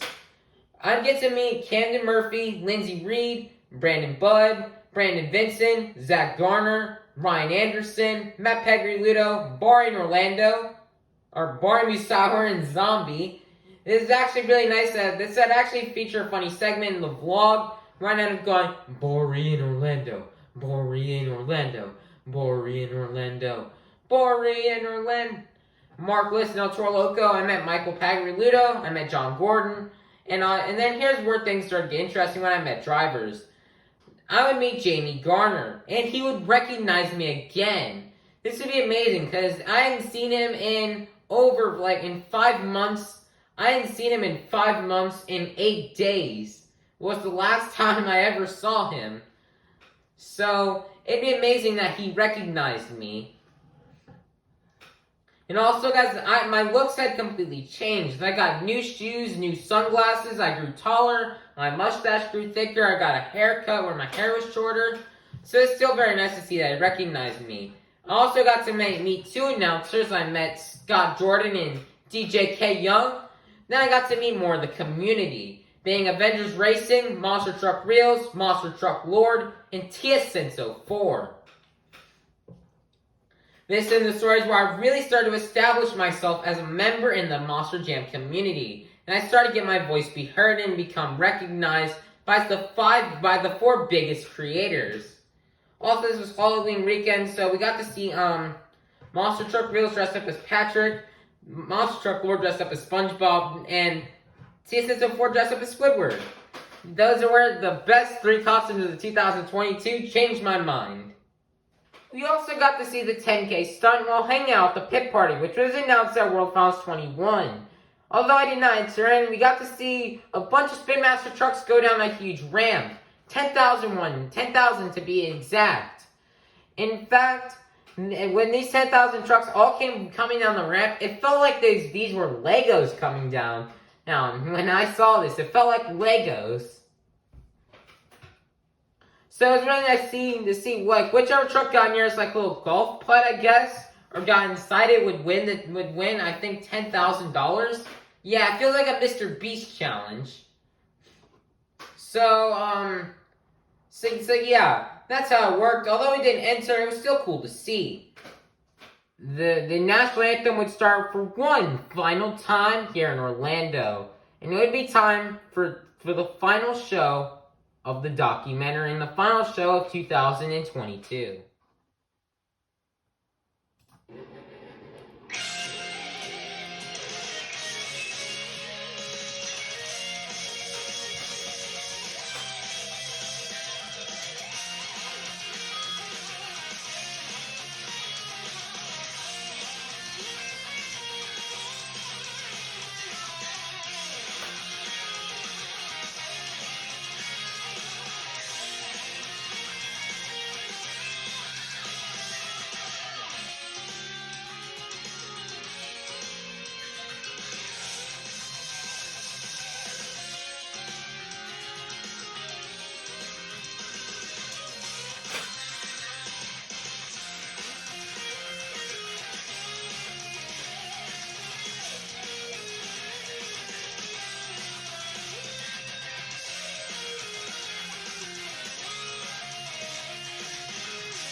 On October 29th, 2022, I got to see the last show of 2022, the last big stadium show of 2022, besides the main last big stadium show in the United States. Because there were still two other stadium shows for the year being Santo Domingo, Dominican Republic, and Arnhem, Netherlands. But on October 29th, Halloween weekend, we got to go see a Monster Jam show in Orlando. This show was amazing. Racing was amazing with crazy upsets and Zach Garner getting the win. Skills was really cool with amazing moonwalks from Camden Murphy and Zach Garner and Mark List, who also had a really good run. Then as well as in freestyle, we're going to see many cool runs as everybody really threw it down. Although there were some tough breaks like Lindsey Reed almost hitting the wall, and Matt Pagliuto and Jester's engine just blowing up, and John Gordon just looking like some mechanical issues. The show was amazing. Ryan Anderson's freestyle was, of course, the highlight of the show. The big air he got, the momentum he had, the backflip into a cartwheel, and then the amazing save at the end, winning freestyle. It was just really amazing. This show in Orlando also marked a place where I started making an impact in the community, getting to meet more community members, and heck, I've even had community members comment on my videos. Like I've seen on my World Finals 21 Saturday Pit Party vlog, MackBullDogMack and MonsterJamOCD commented on that video. And then on the Tampa Fight at the Stadium vlog, MonsterTruckReels commented on that video. And then on my Orlando vlog that I recorded for the Orlando show in October of 2022, Avengers Racing even commented in my comments section. So that was just really cool that I got to see all these amazing and really cool creators comment my videos. This show is really a good ending to this whole documentary.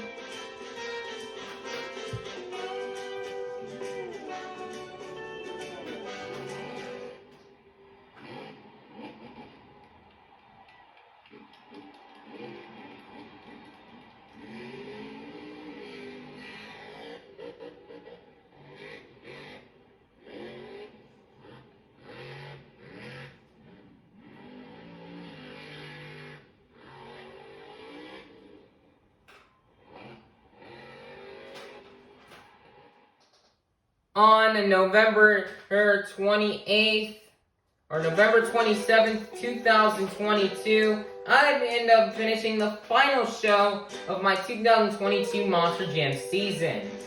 And I'd accomplished a huge goal of mine, which is to film my first ever Monster Jam season. is I never filmed a Monster Jam season on my pool table, Monster Arena, and Monster Jam Steel Titans before. It is something I've never done before. And now to get to do it for the first time ever, it was just really cool and really amazing. From Bryce Kenny's amazing run in the pouring down rain, and Cole Vennard getting the win, and freestyle. It was just absolutely crazy, and it felt like it was just really nice and really huge accomplishment to film every single event of my 2022 Monster Jam season and upload it to YouTube.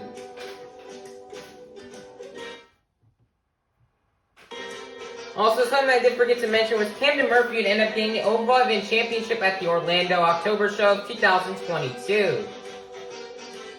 In early December 2022, we'd end up getting the full lineup announced for the Stadium Series Red, the series I'd get to see in Tampa, Jacksonville, Miami, and Orlando. The lineup would feature Adam Anderson and Gravedigger, Tom Menson, Max D, Caleb Blood and Soldier Fortune, Camden Murphy and the Bakugan Dragonoid, Mike Christensen and Vendetta, Travis Mowry and Velociraptor, Matt Pegri-Ludo and Jester, Nick Pegri-Ludo and Kraken, Todd Leduc and Megalodon, Bryce Kane and the Great Small Warrior, Jamie Garner and El Toro Loco, and Cole Vennard and the Black Pearl. And this would build excitement for 2023. And well guys, that would be the end of the documentary. Through all of our experiences and fun times, it was really amazing getting to recap all the history. I know sorry guys, it's like sometimes like I didn't make sense at times, or maybe I didn't go as in detail as I wanted to, or the video quality just wasn't as good. I mean, I'm really sorry about that.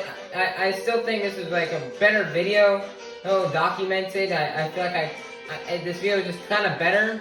And I kind of made some improvements to this video. And well guys, also guys, I'd love to give credit to these creators. Credit to SpongeBob Fan 23 for some of the footage, mainly from Tampa 2022, World Finals 21, or the Orlando October show. Credit to Monster Jam, as you know, all this footage I've shown here, it all belongs to Monster Jam. Credit to Bradenton for some of the other stuff in part 1. Credit to Silverbullet for some Monster Jam freestyles from 2013, 2016, 2017. Credit to Tarpon Boy 95 Racing for some of the other footage in the early days. Credit to Who's Ready for Monster Jam for Orlando 2019 and for Tampa 2016. Credit to Buckfan 23 for the Emily Arena 2017 and the 2018 stuff for the Tampa shows and the Orlando show. Also, shout out to Avengers Racing. Thank you for being a part of the vlogs and some of my videos. Also, thank you for some of the footage they provided us with. Credit to Shift for the inspiration for the music. Credit to SpongeBob time cards for the 6 months later. Credit to Geomania 1 for the hold up. Wait a minute, something ain't right. Credit to TheGetaway for the Monster Jam for the Gravedigger freestyle from World Finals 10. Credit to MonsterJamLord for the inclement weather delay and Monster Jam World Finals 21 final round race. Credit to Unia Aoko Gamello Means. I'm sorry if I did not pronounce that. Thank you for the oh my god. Credit to MonsterTruckReels for some of this stuff from for this being a part of the vlog. Credit to him, as well as some of the stuff I believe from one of these shows in 2020. Yeah, thank you for the stuff for the footage in 2020. Credit to MonsterTruckLord for being a part of the vlog, and also credit to MonsterJamOCD for also being a part of my vlog at World Finals. Also, shout out to my good buddy Jesus Esparza for letting me be in his video for a short clip. Credit to TSNto4 for also being in my vlog as well. Credit to Jam Customs Officials for making the World Finals 21 Avenger body, as that was a really cool creation. Shout out to MrBeast. I mean, I did reference him in a video, so I might as well shout him out. So shout out to MrBeast. Go subscribe. Shout out to Mensibus for the, Bori in Orlando. Credit to MackBullDogMack, thank you for watching my videos. He made a cameo appearance in one of my vlogs. So a big shout out to him. And also shout out to MackBullDogMack for the inspiration for my holiday racing. Then lastly, shout out to the Rack22. Thank you, the Rack, for being such a good friend. I get to message you a lot now, so thank you and big credit to you, and thank you for being such a good friend. And that'll be it until 2023. Let's see what 2023 has in store.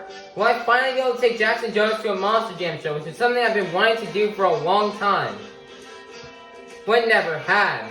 So, will I finally be able to get the boys to come to a Monster Jam show? Will I grow my voice in the community and grow and become more recognized by drivers and people like Avengers Racing or MonsterTruckLord or TSN04 or MonsterTruckReels? Will my sub count grow? Will my viewers grow? Will my channel grow and become more popular? And make Monster Jam more popular? All these questions will be answered in 2028.